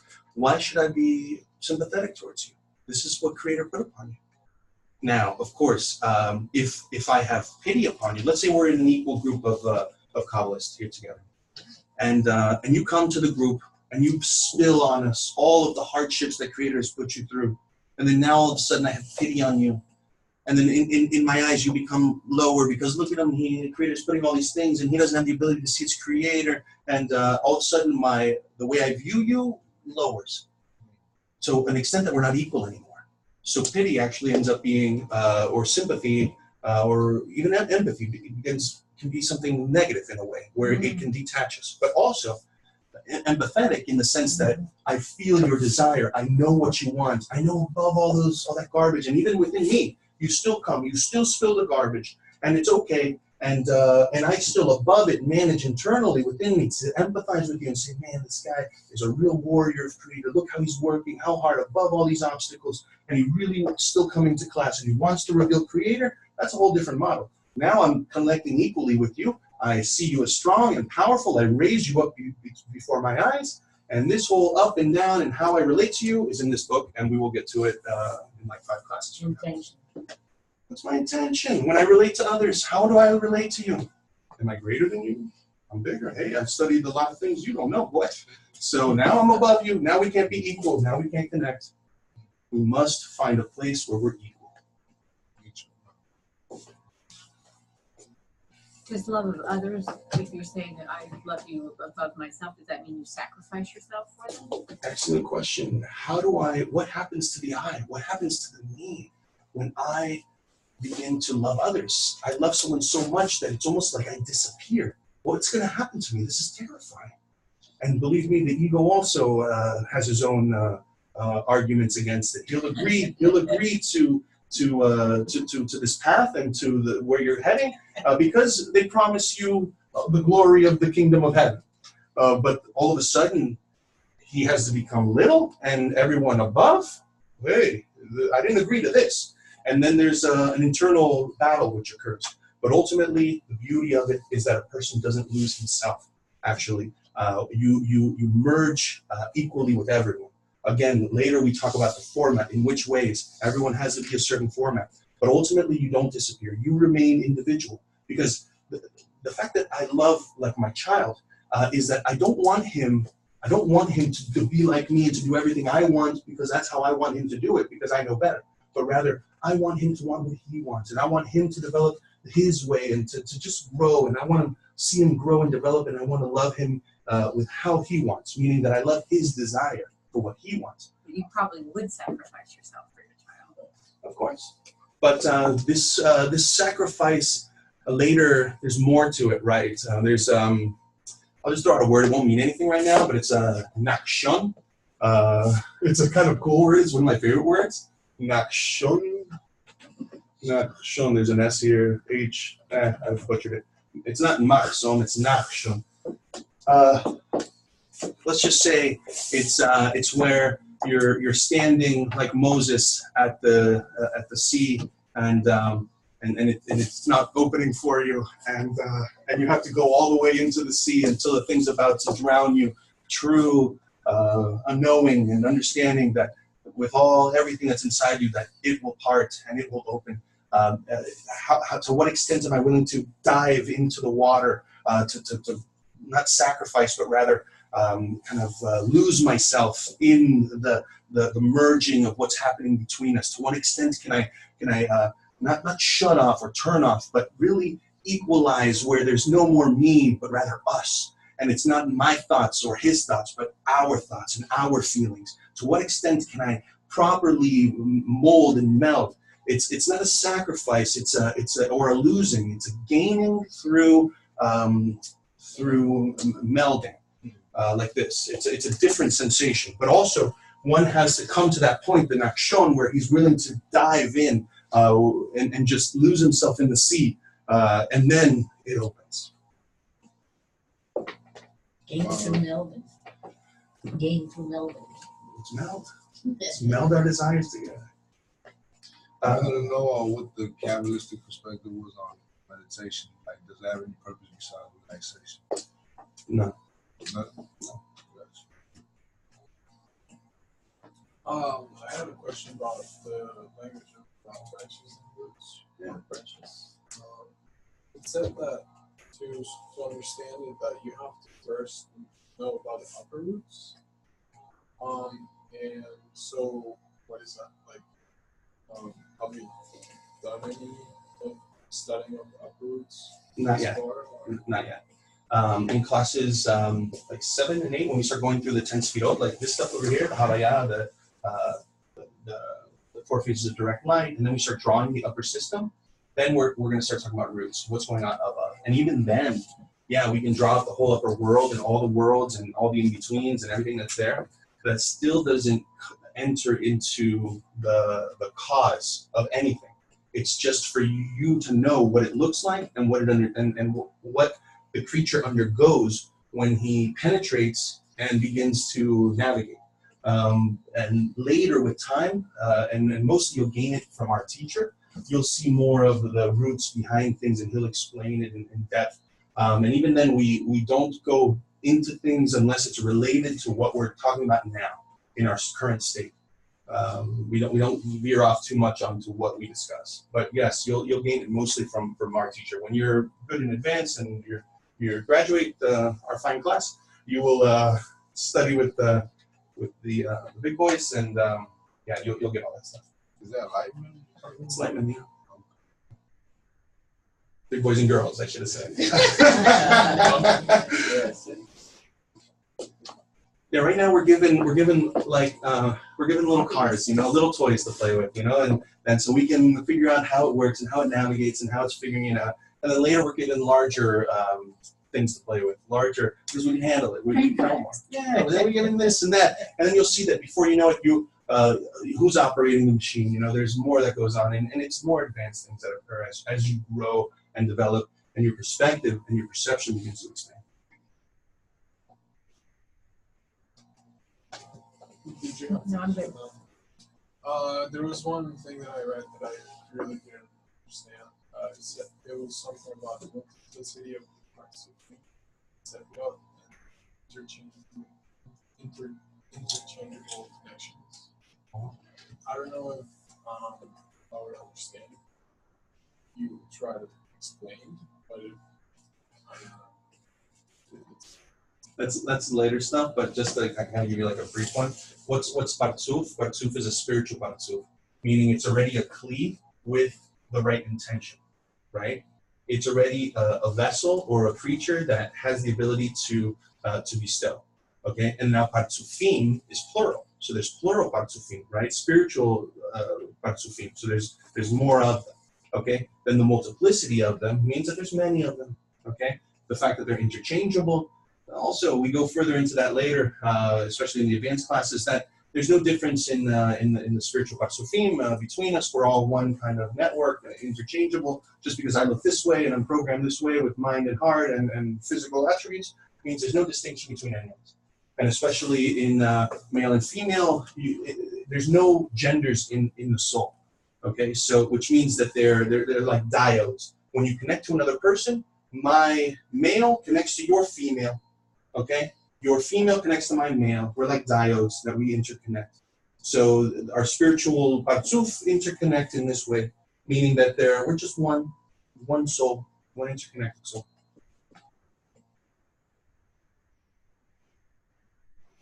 Okay, everyone ready for a break? You got another one? Let's do it. Yeah, I have another one. There was I think I read somewhere that different branches can root from the same root or come from the same root. Right? Is that right? So would say, and I don't really know what I mean when I say this, but would two different branches go up to the same root? So like two branches mean the same thing. Does that question make sense? Yeah, that makes sense. What's cool is that all this we're going to figure out later, right? When we discover the upper system, and also as we're evolving and we're correcting ourselves, what are we correcting? We're correcting our roots of the soul. So you're correcting your personal roots of the soul, right? Even though it's interconnected. It was a good point Raphael wanted. He reminded me after class. He was listening. That's a good point to understand. Is that what we're correcting is that we're correcting our spiritual roots. About 10 years ago, maybe 9, Rav, our teacher, was in Miami. There was a convention down there, and he was there, and we helped to organize the whole thing, and he was there with us. And he said something really cool that I was the only one that heard. Because I told people later, man, did you hear what Rav said? And no one heard it. And usually what's interesting is that later we'll talk about this, about how you hear from the lessons what's right for you. Let's put it like that. Like your soul will teach you. You hear what needs to be right. So anyway, so he said something because it's all Latinos in Miami. It was like our whole group consisted of Latinos, and he said something like, I really loved the Latino root, you know, he goes, it's very warm, it's very, it's a good one, you know, and through the Latino, he will help awaken the Americans, you know, this and that, because you guys are warm, you know, Americans are kind of very cold, and so he says, the Latinos are very good, you know, he goes, I feel particularly close to Latinos because in my past life, I was also part of the root of he said, Faradit, Spanish. I'm telling you, no one heard this thing. I was like, this is huge. I was like, what, really? And it was from a question I asked. So is that the dinner table?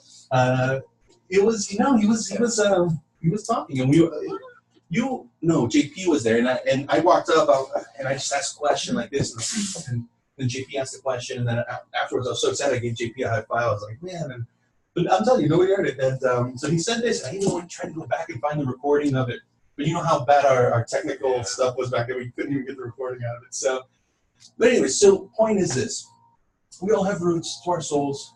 What that means, I don't know. But we'll figure it out. You know, could two branches be part of the same root? Hey, I guess, you know, Jews, Latinos, we're all interconnected, and we're all similar parts of that soul. You know, and that's why, but that means nothing, because even in like groups in Israel, they're so diverse. They have Yemenites, they have Russians, they have guys from Africa, the Chinese guys, all mixed together, equalizing. It doesn't mean anything. But later, when you reach those heights, you'll you'll know why and what you're correct. So what is a root? Is it a concept? Not just your root in the spiritual soul. I'm sorry, what is a branch? Oh, a branch is the result of what's occurring in the upper world. And this is an important point, and I'm glad you brought it up, man. Because we can't correct anything or change anything from the branch level. From down here, where we see trees and stuff like that and people, we can't fix or change anything from down here.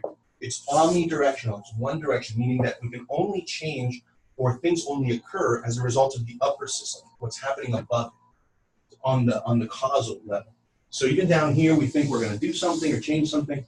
We can't. It's only happening from above downwards. That's the other law they say, that's above, so below. No, it's not. No. Why not? And, you know, there was a gal in a real esoteric gal at one of our lectures one time. You know, and she one of those who knows everything. You know, and it was every time I'd say something, she goes, "Oh yeah, it's this one," and she would tie it to something yogi or something like from the east or something. And the same, I kind of explained this concept. She goes, "Oh." And you're always speaking up, you know, and it's like, I'm trying to talk here. And she's like, you know, and she did the same thing. She's like, oh, that's as above as is below. And honestly, we don't even say that. And it's funny because my sister-in-law was at my house because we're renovating, and she said it the other day. And I was so curious about this thing. Where does it come from, you know? And she's like a super yogi, you know, I'm telling you, like very super yogi. And so I asked her, hey, where did this come from? Like, I was trying to find the place where it occurred so I could kind of understand it. And she didn't know either. She just had heard it somewhere, you know? And so Kabbalists don't say as above, as below. We don't use that term. All we say is what's happening above is the cause of what's occurring below. Semantics, basically. Yeah, say it, man. If it helps you figure it out, say it. Why not? But honestly, like that term, though, and that's why we stray from commonly used terms. That's why I said no. Because if not, you'll associate it with something that some other book says, and then you'll think that the book actually has something in it. Lost in the translation. Exactly. And that's why it was important for me to say no. So that you would know that, yes, it has similarities in its semantics, but honestly, It's not what you were here for. no, we're here to study Kabbalah. Okay, so let's take a break, but before we go on the break, we're going to watch a little clip. You're still curious where that comes from? As far as I know, it's from the 7 Hermetic language. Okay. So I am curious about these things. I like to know random information.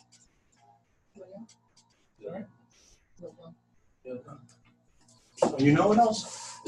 I've heard it. I'm just The super law of curious. the universe. It's a revolution. All right, here we go. All right, here we go. Let's watch this clip.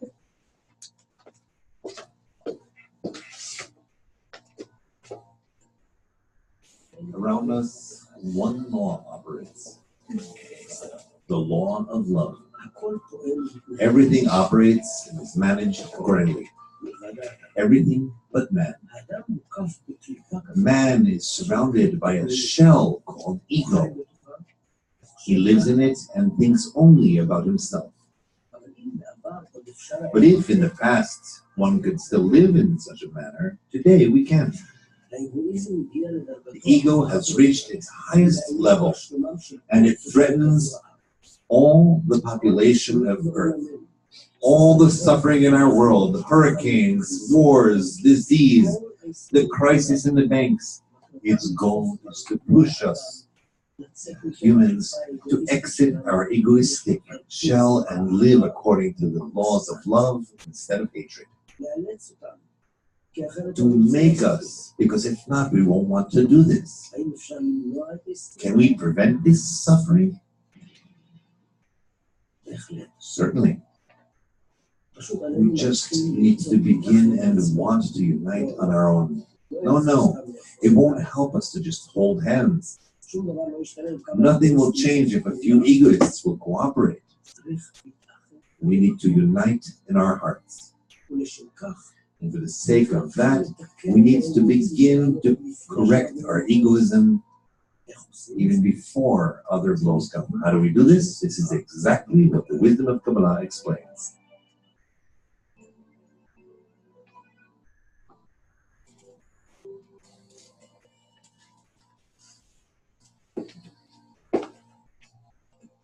All right, let's take a quick break. 5 minutes, we'll be back. 5 minutes. We'll think about the Water in the fridge.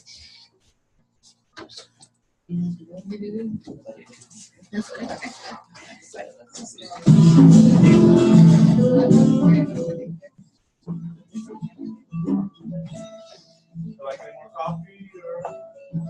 Yes, please. Yes. I gotta go. I have to make a list. It has Oh, yeah, I would have missed it. I'm trying to see if we're going to have it next week. Yeah, I'm going to be there to the 7th. Oh, yeah, I got it. Hey. I actually got probably the biggest family. It's crazy. Everywhere you go, everybody's your cousin. Oh. Thank you. Because I'm going to Cuba and I wanted to kind of, see if you guys had anything in Spanish. I'm probably not going to give it to him, just so I can read it myself. We have a book here in Spanish. We have something here in Spanish. Well, we have Rabash, but that's not good.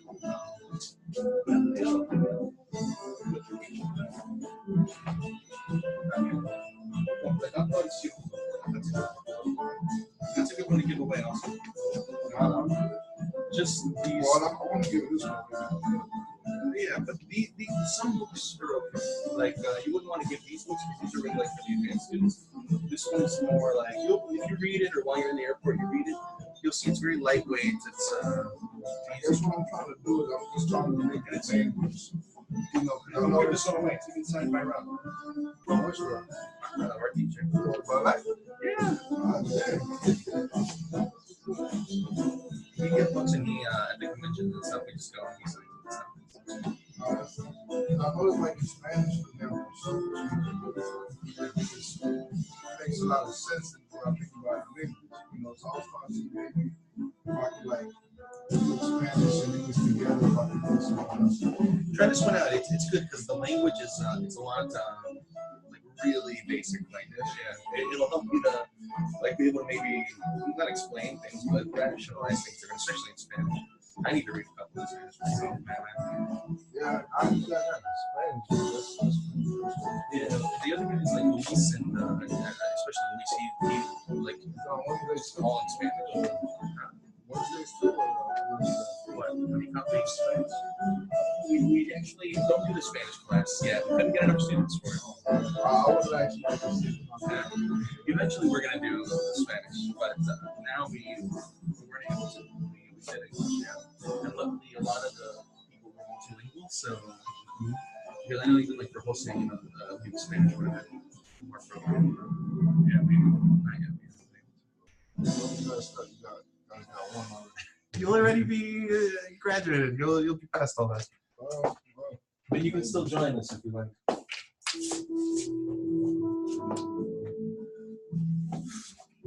So are you gonna ask them? You know, you guys still doing next week's class or on Sunday? Yeah. You gonna make something right now? So are you sure nobody's gonna be on? I don't know, maybe Mrs. Jedi Mom over there? Yeah, Jedi Mom. Maybe she has to go somewhere. You know, during Christmas, because you know next week they have. Oh no, I have to job, so I can't leave town. I was hoping you would say that. I'm trying to get enough people to. To what? Oh, so we skip a week? Yes, I could be it. Don't I'm worry. okay with whatever, you know, whatever you guys think. No, we pulled the class, but look, I'm uploading now last week's video, right? So I'm having the thing is that I gotta wait. So it's already like up last week's video, right?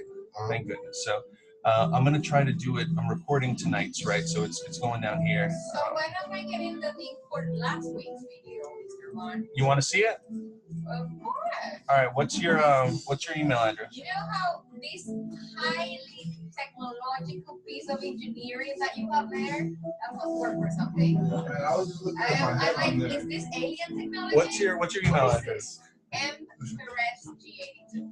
M I'm Perez standing over here G82. looking You at got it? Yeah, I'm sending you the link now. Okay. and I'm seeing this thing shoot That out must be my head. alien technology. I'm thinking I'm like half bald. I'm like half the thing now. That's funny. Yeah, I was waiting to get a few of them to send it out, but you're right. I just uploaded it today, so you'll have it. It's in your inbox. You Ready for your trip, huh? yeah, but I have to step The only new email that I have is like this. something like that. I still got like things to do at 1 o'clock. You're here. That's good, man. That's the most important thing. It is. This is our age. It really is.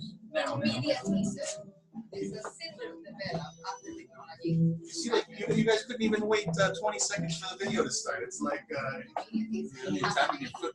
Man, something must be wrong with this thing. This is how we are today. Pleasure. Now. We're so developed. I don't know. I'm a little.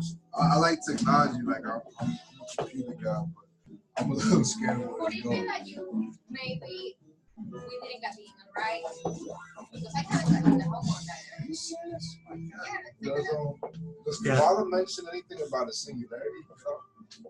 Technological singularity, anything like that? No, but look, this is what I do want to do for you. Is let's look at this blog.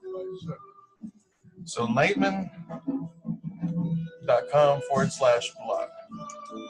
So now let's put your question in here. Sure. So where's the search? There it is. Hey, you see my head? No, you're not on this. It's my head. Oh, there you go. You got my big head. All right, so let's see. What did you say? Technological. You can just put singularity. It'll probably come up. Sing S. There you go. All right, so let's see. How can singularity transform without being changed? Question about Israel and the will to receive. Exquisite egoists. See, maybe you have to be more specific. I mean, technological singularity would be more specific. But let's see that first one that came up. That seems like it could have some relevance. Technological. Have you heard of that? Nope. It's supposed to be basically the point in time when man is able to transfer the consciousness to a computer, supposedly. Oh, wow. They say the first singularity is actually the internet, and that would be kind of like the second one. But a lot of people say that once we cross that bridge, things will get a little crazy, and probably not for All the right. better. So look, this one's about the 613 mitzvot. Let's try to refine it. Technological singularity. Because there's a couple of different ones. That one's probably talking about the point in time. All right, so look, there's globalization. This process combined of economic, technological, social, culture, and political forces. The spread of technology. Yes, Describes the law of singularity. that's actually probably exactly what. Yeah, so like this is what you do. You put it in, and then you look around, and you see what it is. Yeah, use it. Use it for all these questions that you guys have. to see. All right, let me see. So Because it's, it happens and all that. Is this your first time taking the class, or you taking it? The what? Like, is this the first time? I've been here Me- before, like last week or so. No, I mean like It says I sent it in to you. general, like the whole thing. Oh, kind of. Kind of? All right, look. So M Perez G. 82. Santo Dios. Maybe this is why you're not getting it. That's why she's not getting it. Yeah, see. That's not me either. All right. Let me put another one. Hang on. Let me check the other one. So there's some other Mirna G getting all your stuff. And it doesn't. And going, what the heck is going on? What is this stuff on here? Jeez. Let's see if this one's right. You were born in 83?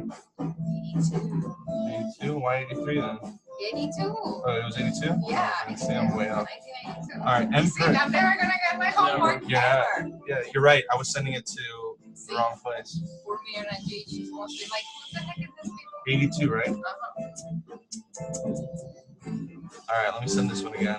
Hey, I'm a little girl, 1982. Perez, let me edit your contacts. It's 82.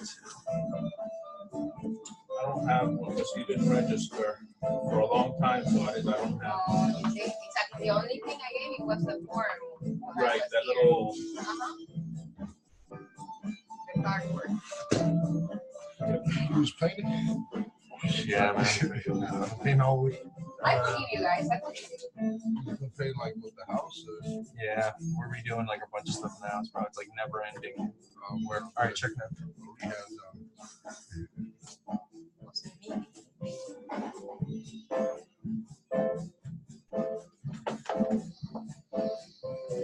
So this is class 4. Class 4 is Got it. You got it? It's all Lesson together number 6 classes, right? three. Huh? Got it now? First semester. Now I got it. Is there an 82 on her card, man? Yes, Wrong. yes, Is I it? remember. So if I come back on the 8th, I'll basically be starting on, I'll be coming back on the start of the second season. Yeah, but you got to watch the recordings. Gotcha. So we'll know if you didn't or not.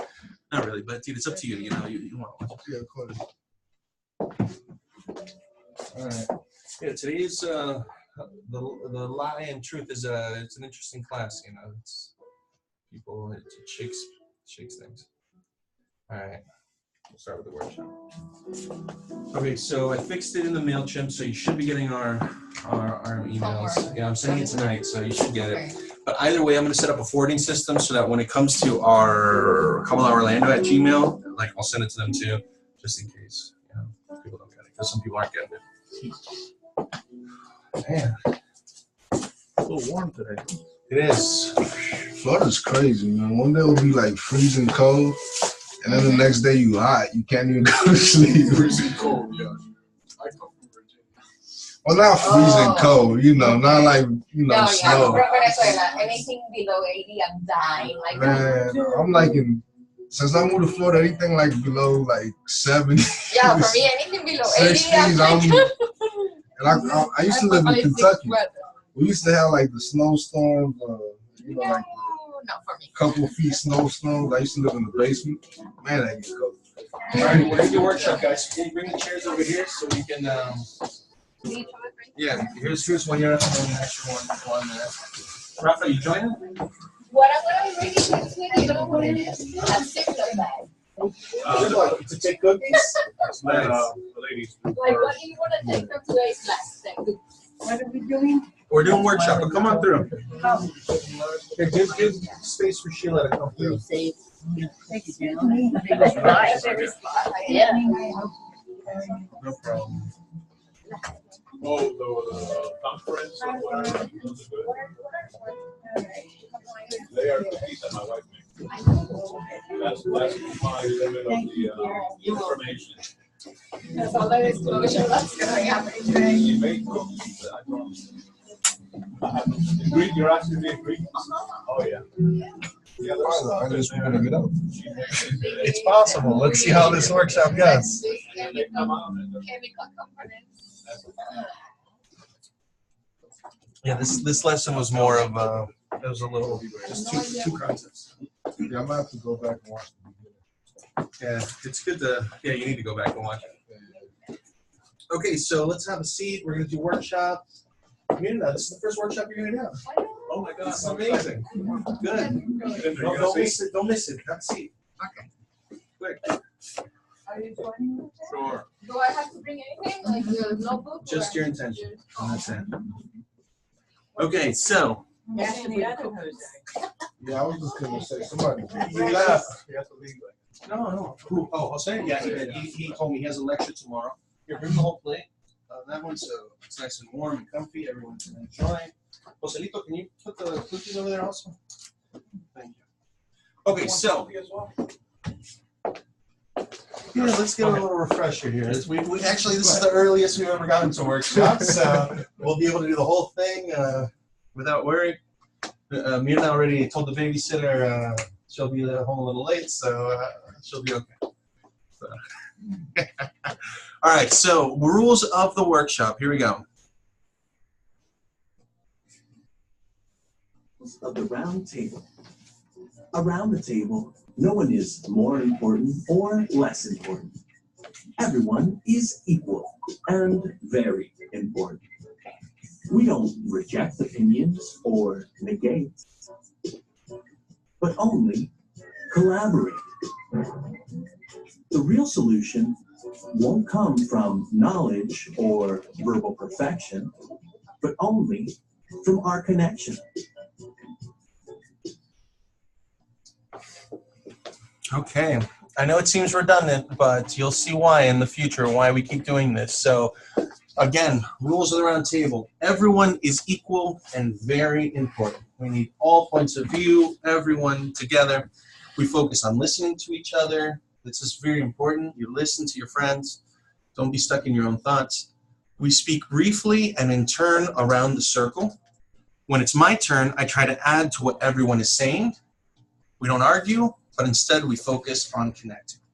And to go even further into the rules of the workshop, the first question is, what's your favorite workshop rule and why is it important? All right, so whoever wants to begin can begin, and we'll start from there and go around. My favorite rule is everyone is equal. And I think that's the most important thing. As long as we can all work together on that basis, then we should be able to go far together. And that's the goal of the Kabbalah Circle, to go far together. I'll leave you with that thought. I have to agree. I like to expand the fact that I love everyone and learn how to love more, if that's possible. I think that was the most important one too. I also think that's the most important one, but the one that I'd say is my favorite, just to switch it up a little bit, would be the fact that we all kind of agree and just add on to each other. I really think that if the rest of the world did that, probably would have had no problem. And what I want to add on to that is not negating, because it really kind of tells me that what everybody is saying is important, and I need to hear it, no matter what my ego is. To me, the most important, I don't think he said that today, but he has said it other times. If you're monologuing, inside your head while the other person is talking, you're not paying attention at all. To me, that's the more important, because it's really hard for me to quiet myself inside. So I need to have that one very present. Yeah, I think I agree with that. I think it's really hard to focus on something for more than 10 seconds now. So that's it. Well, I also have that problem of monologuing inside my own head from time to time. And of course, I do lose what's being said, so I'm trying very hard not to do that for the benefit of the group. It's important to me because if we don't see everyone as your equal, we're gonna break the chain and not be able to keep going up quickly. It will hold us back.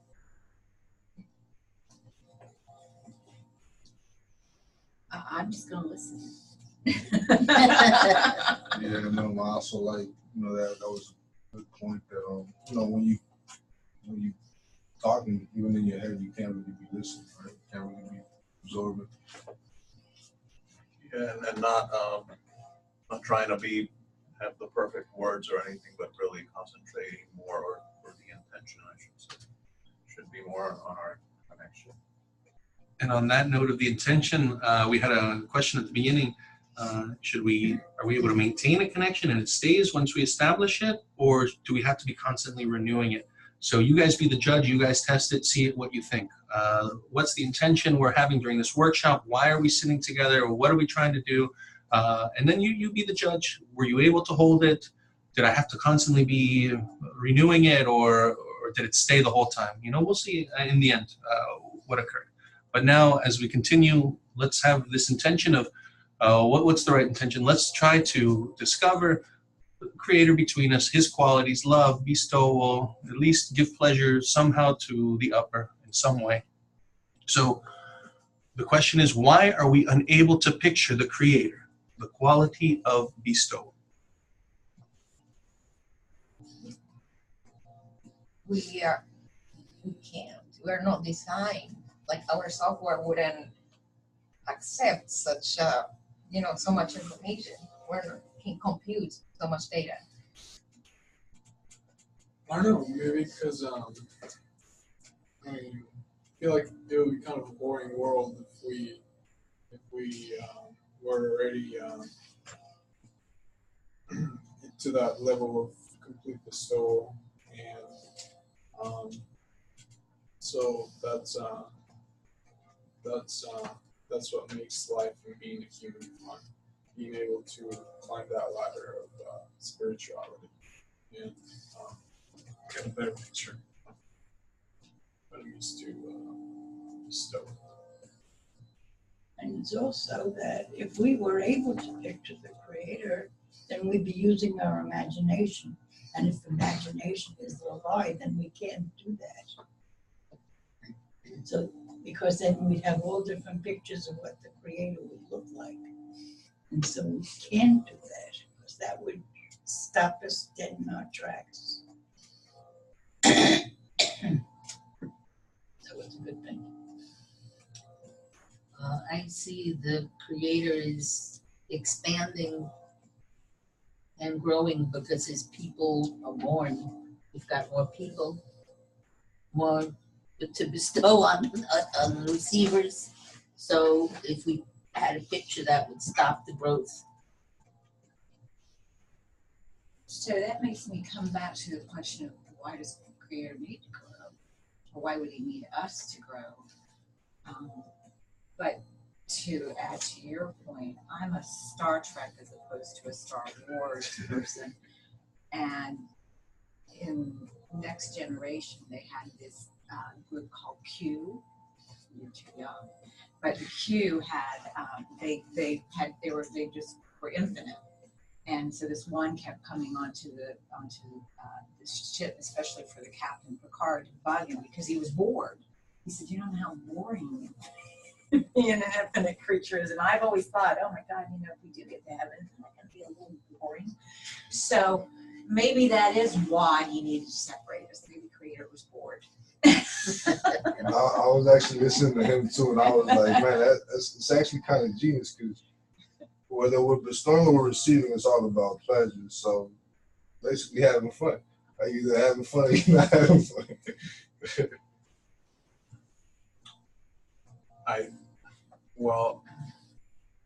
I'm gonna go with what Juan was speaking about today with our oppositeness of qualities, and that being the reason why we can't picture the Creator, although again with what we learned today that we think we do sometimes, but it's just our ego telling us what we want to hear.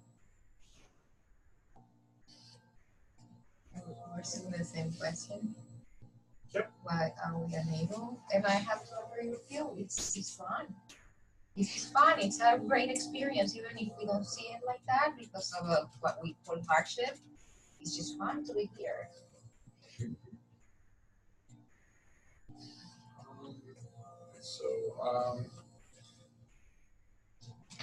maybe it's also hard to get a picture of bestowal because just like it's hard, like Paul was saying, to completely love someone, like just completely love someone without even knowing them that well. Like I feel like that bestowal, like is this sort of unconditional love for everyone or anything, and that's just really hard for us to do. It would probably take a lot of energy to, so you would have to work really hard all your life to get a glimpse of what that is. So.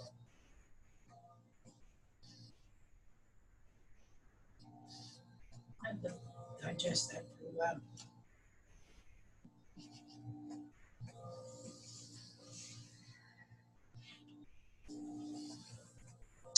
I can't add anything, so I'll ask you. Well, I mean, to me, why we are unable to picture the creator is, I have always heard that, man was created in the image of God, but I believe we created God in the image of us because that's how we can perceive. And it's just so beyond our perception. It's just so much more than this. While we're unable to picture the creator, as he said, that it's opposite to our nature. I guess that's the most direct answer. We desire to receive, the creator desires to bestow. Once we're able to switch to bestow, we should automatically be able to receive. Right? Next question. What is the advantage of working towards a friend versus working towards the creator?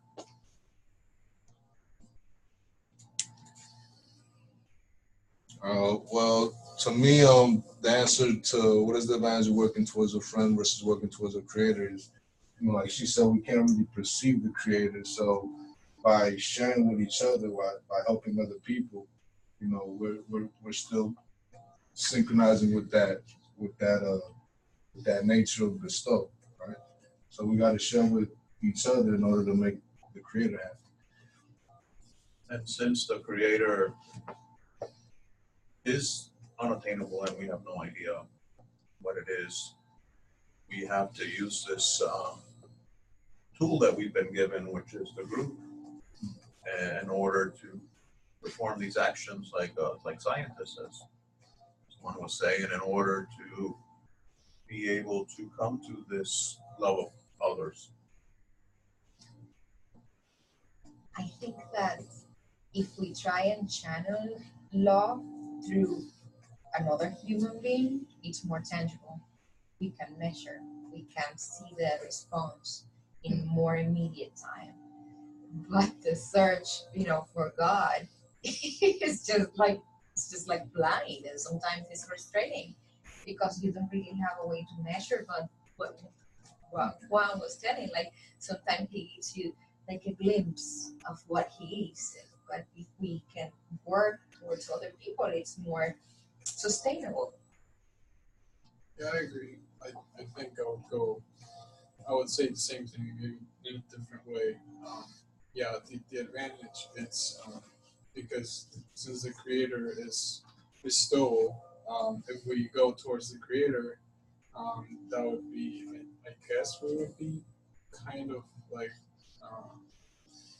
receiving. So we're not practicing that bestowal part of this, of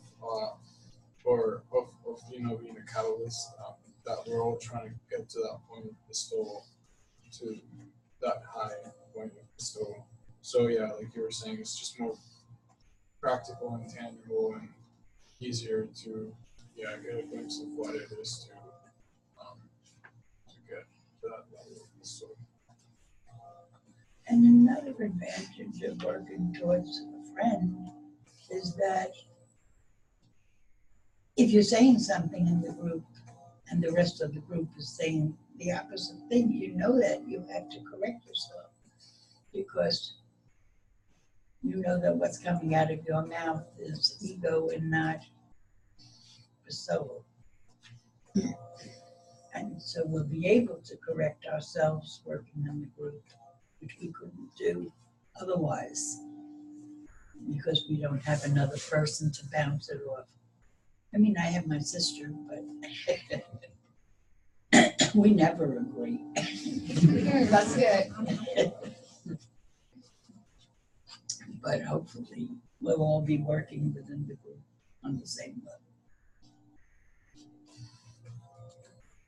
I don't really see the advantage because I'm always trying to gain my friends' love and favor, and I haven't gotten to see the creator.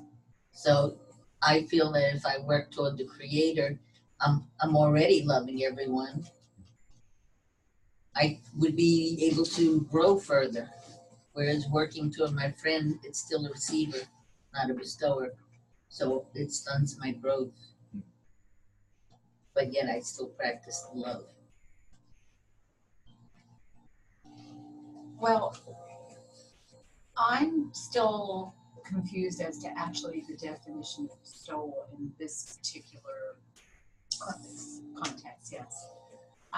Because I think all of us are always bestowing to friends and loved ones and whatever, but my sense is that we're not talking about that same kind of bestowal in order to be the empty vessel that we have, each little cup of us, to get to make the big cup to receive. So I'm not quite sure that I know exactly how I'm supposed to be bestowing upon you all, except to maybe have the intention to participate.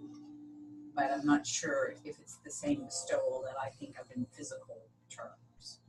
Like bestow a car on you, or, you know, food or money if you need it. So Something curious about what she just said, because in Spanish, where I come from, we just hanging around with friends, and we just, you know, we call that compartiendo con los amigos, which the literal English translation in English would be to share with friends. Even though in English this is just called talking. So, you know, maybe in a sense this communication is a form of sharing. But in relation to the question, I'm not sure if this is the proper context again, but this is just kind of what I'm coming up with. If within every single person is the potential to reach that level by doing the right things, you know, whether they've attained a soul or not, technically we should all have at least a spark of the creator inside of us. So, you know, by sharing with a friend, that's probably the closest thing to the creator that I can probably share to. Yes, I mean, we've been given other people to enable to work out our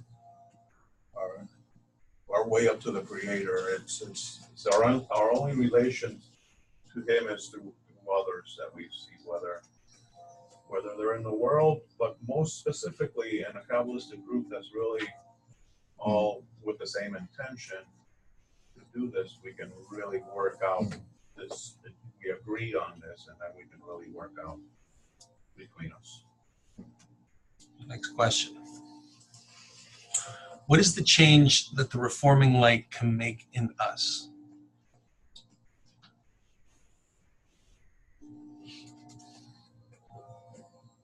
Can I be last? sure, we'll bestow that upon you. That's a good question. What's the answer?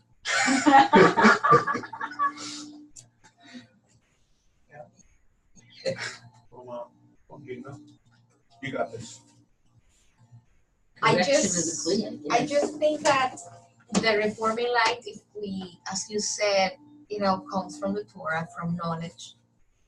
When you understand the ways of the world or worlds, you're just not angry anymore. You're just understanding that other people are just probably going through things to figure themselves.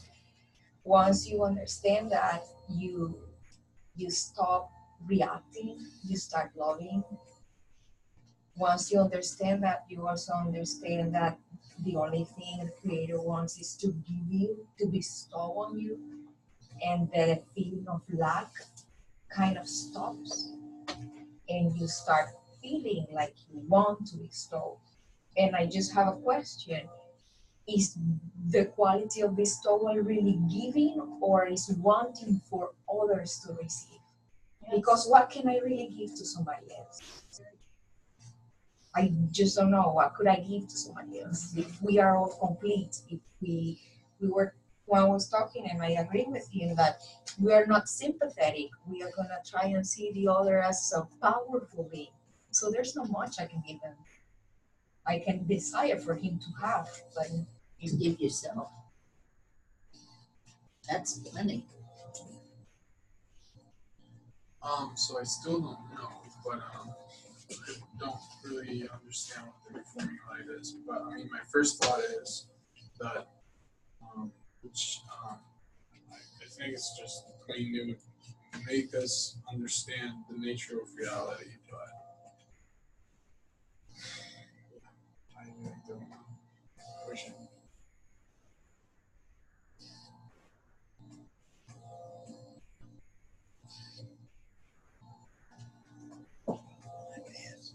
Try to add to each other. This is what, especially when questions are hard and we don't have answers. Try to take what your friend said and add upon it and continue the thoughts and see if you can build from there.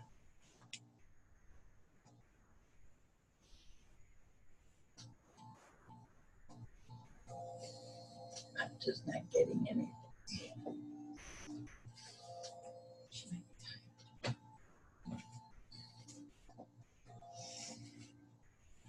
The reforming light can change us in that it tempers us to a degree where you want to do more, give more, be more, and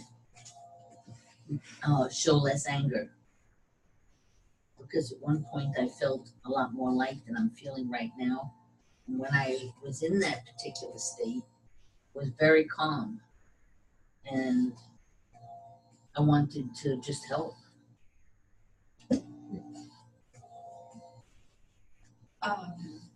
So I think none of us know.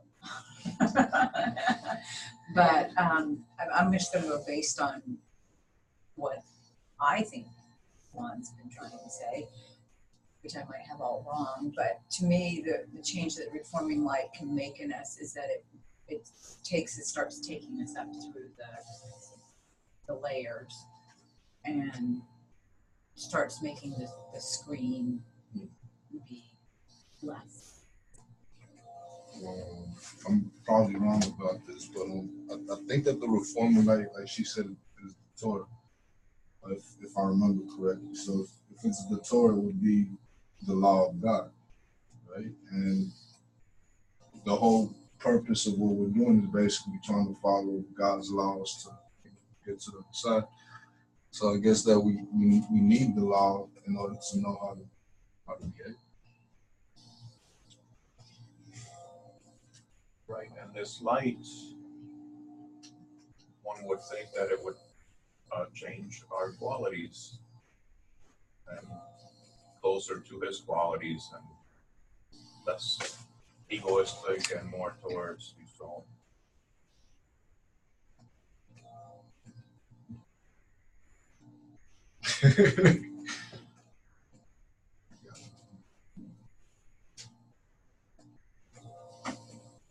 Please change the question. yeah, I just keep thinking that it's knowledge. It's just knowledge. In whatever measure we can compute this knowledge, and knowledge makes you a better being always. And it's knowledge. Well, it must be called reforming light for a reason. It's probably because we're dark inside us, and like there's a lot of gaps in our knowledge, and they're sort of represented by darkness, and maybe that reforming light can help us illuminate our perception.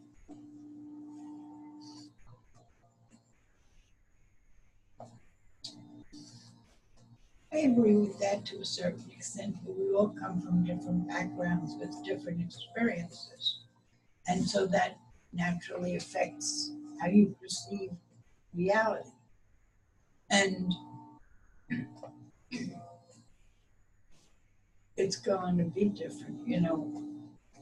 That's what we have to work on in this group if we're ever going to be able to come together to actually work to bring down the light.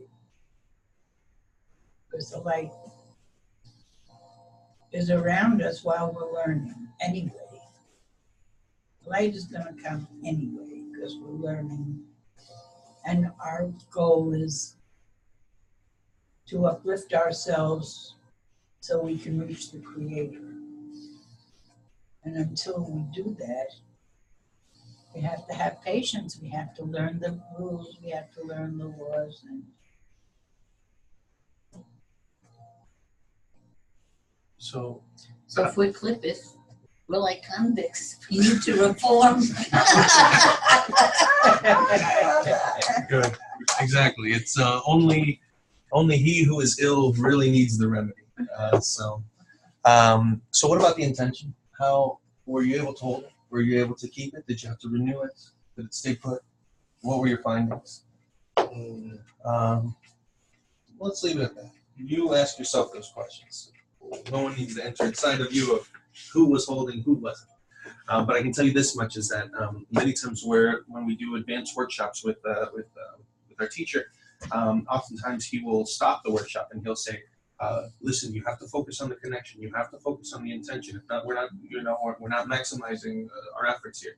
Constantly renewing, reinvigorating, because it's natural for us to enter into a circle, and every time something's added, it changes us. It's moving us. How we're seeing things it's a new playing field. What's being created between us adjusts, and so we constantly have to be like adapting and adding and remembering and reshaping and forming. It's not just externality of speaking, but there's internality that occurs as well. And with time, we'll feel it. So you must. It's like love between a couple. You constantly have to renew the love. It's like you always have to find. There's always things that occur between you, breakages, this, that, and you constantly have to be rebuilding the love, reconnecting. It's like a young couple that just moved in together. They have to learn how to deal with each other. It takes time.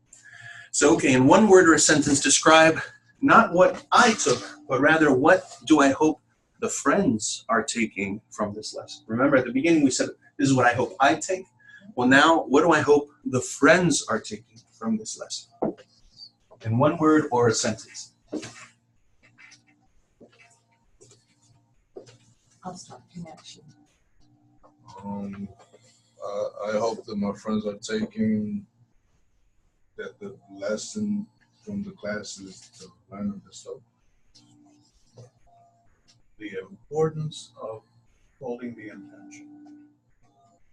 The answer to our first question, whatever you think is important.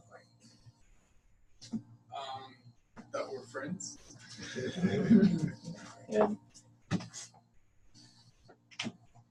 And now we continue to be friends as we get to know each other.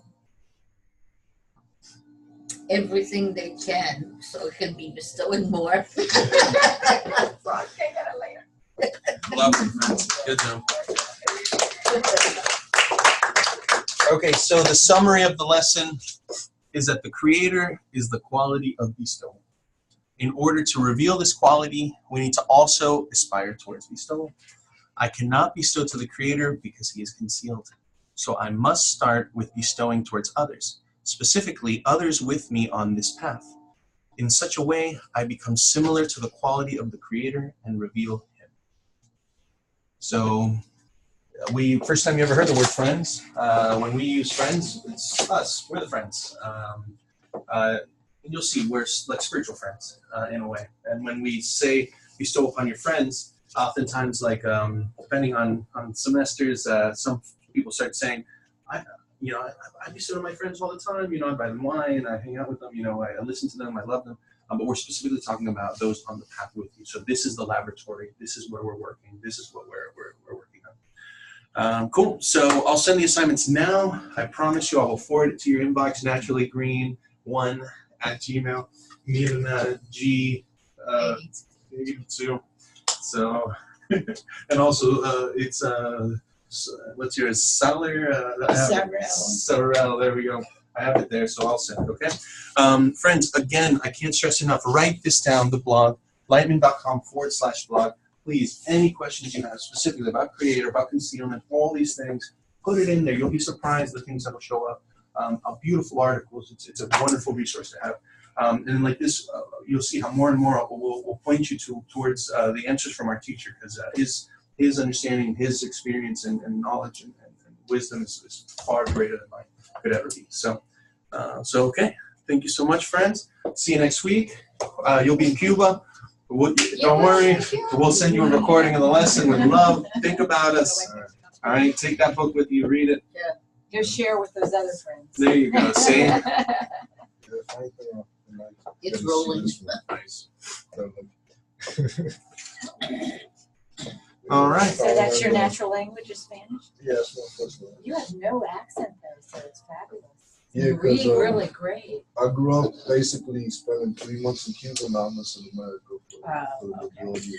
So yeah, you were young and got it. I basically grew up in both places. So I'm gonna play a little clip as you all are leaving. You can stay to watch it. You don't have to. I'm gonna send it to you anyways. It's the one that I promised to send you about the omnipotent wizard who didn't want to be alone. Again, you guys kind of alluded to it during the workshop about the game and then the creator, and he doesn't want to be alone. It's lonely. So I'll send you this. I'll play it now while you guys are ushering out, or you can stay and watch it. It's up to you. But either way, I'm going to send it to you. Is this similar to the Wizard of Oz at all? No. I know you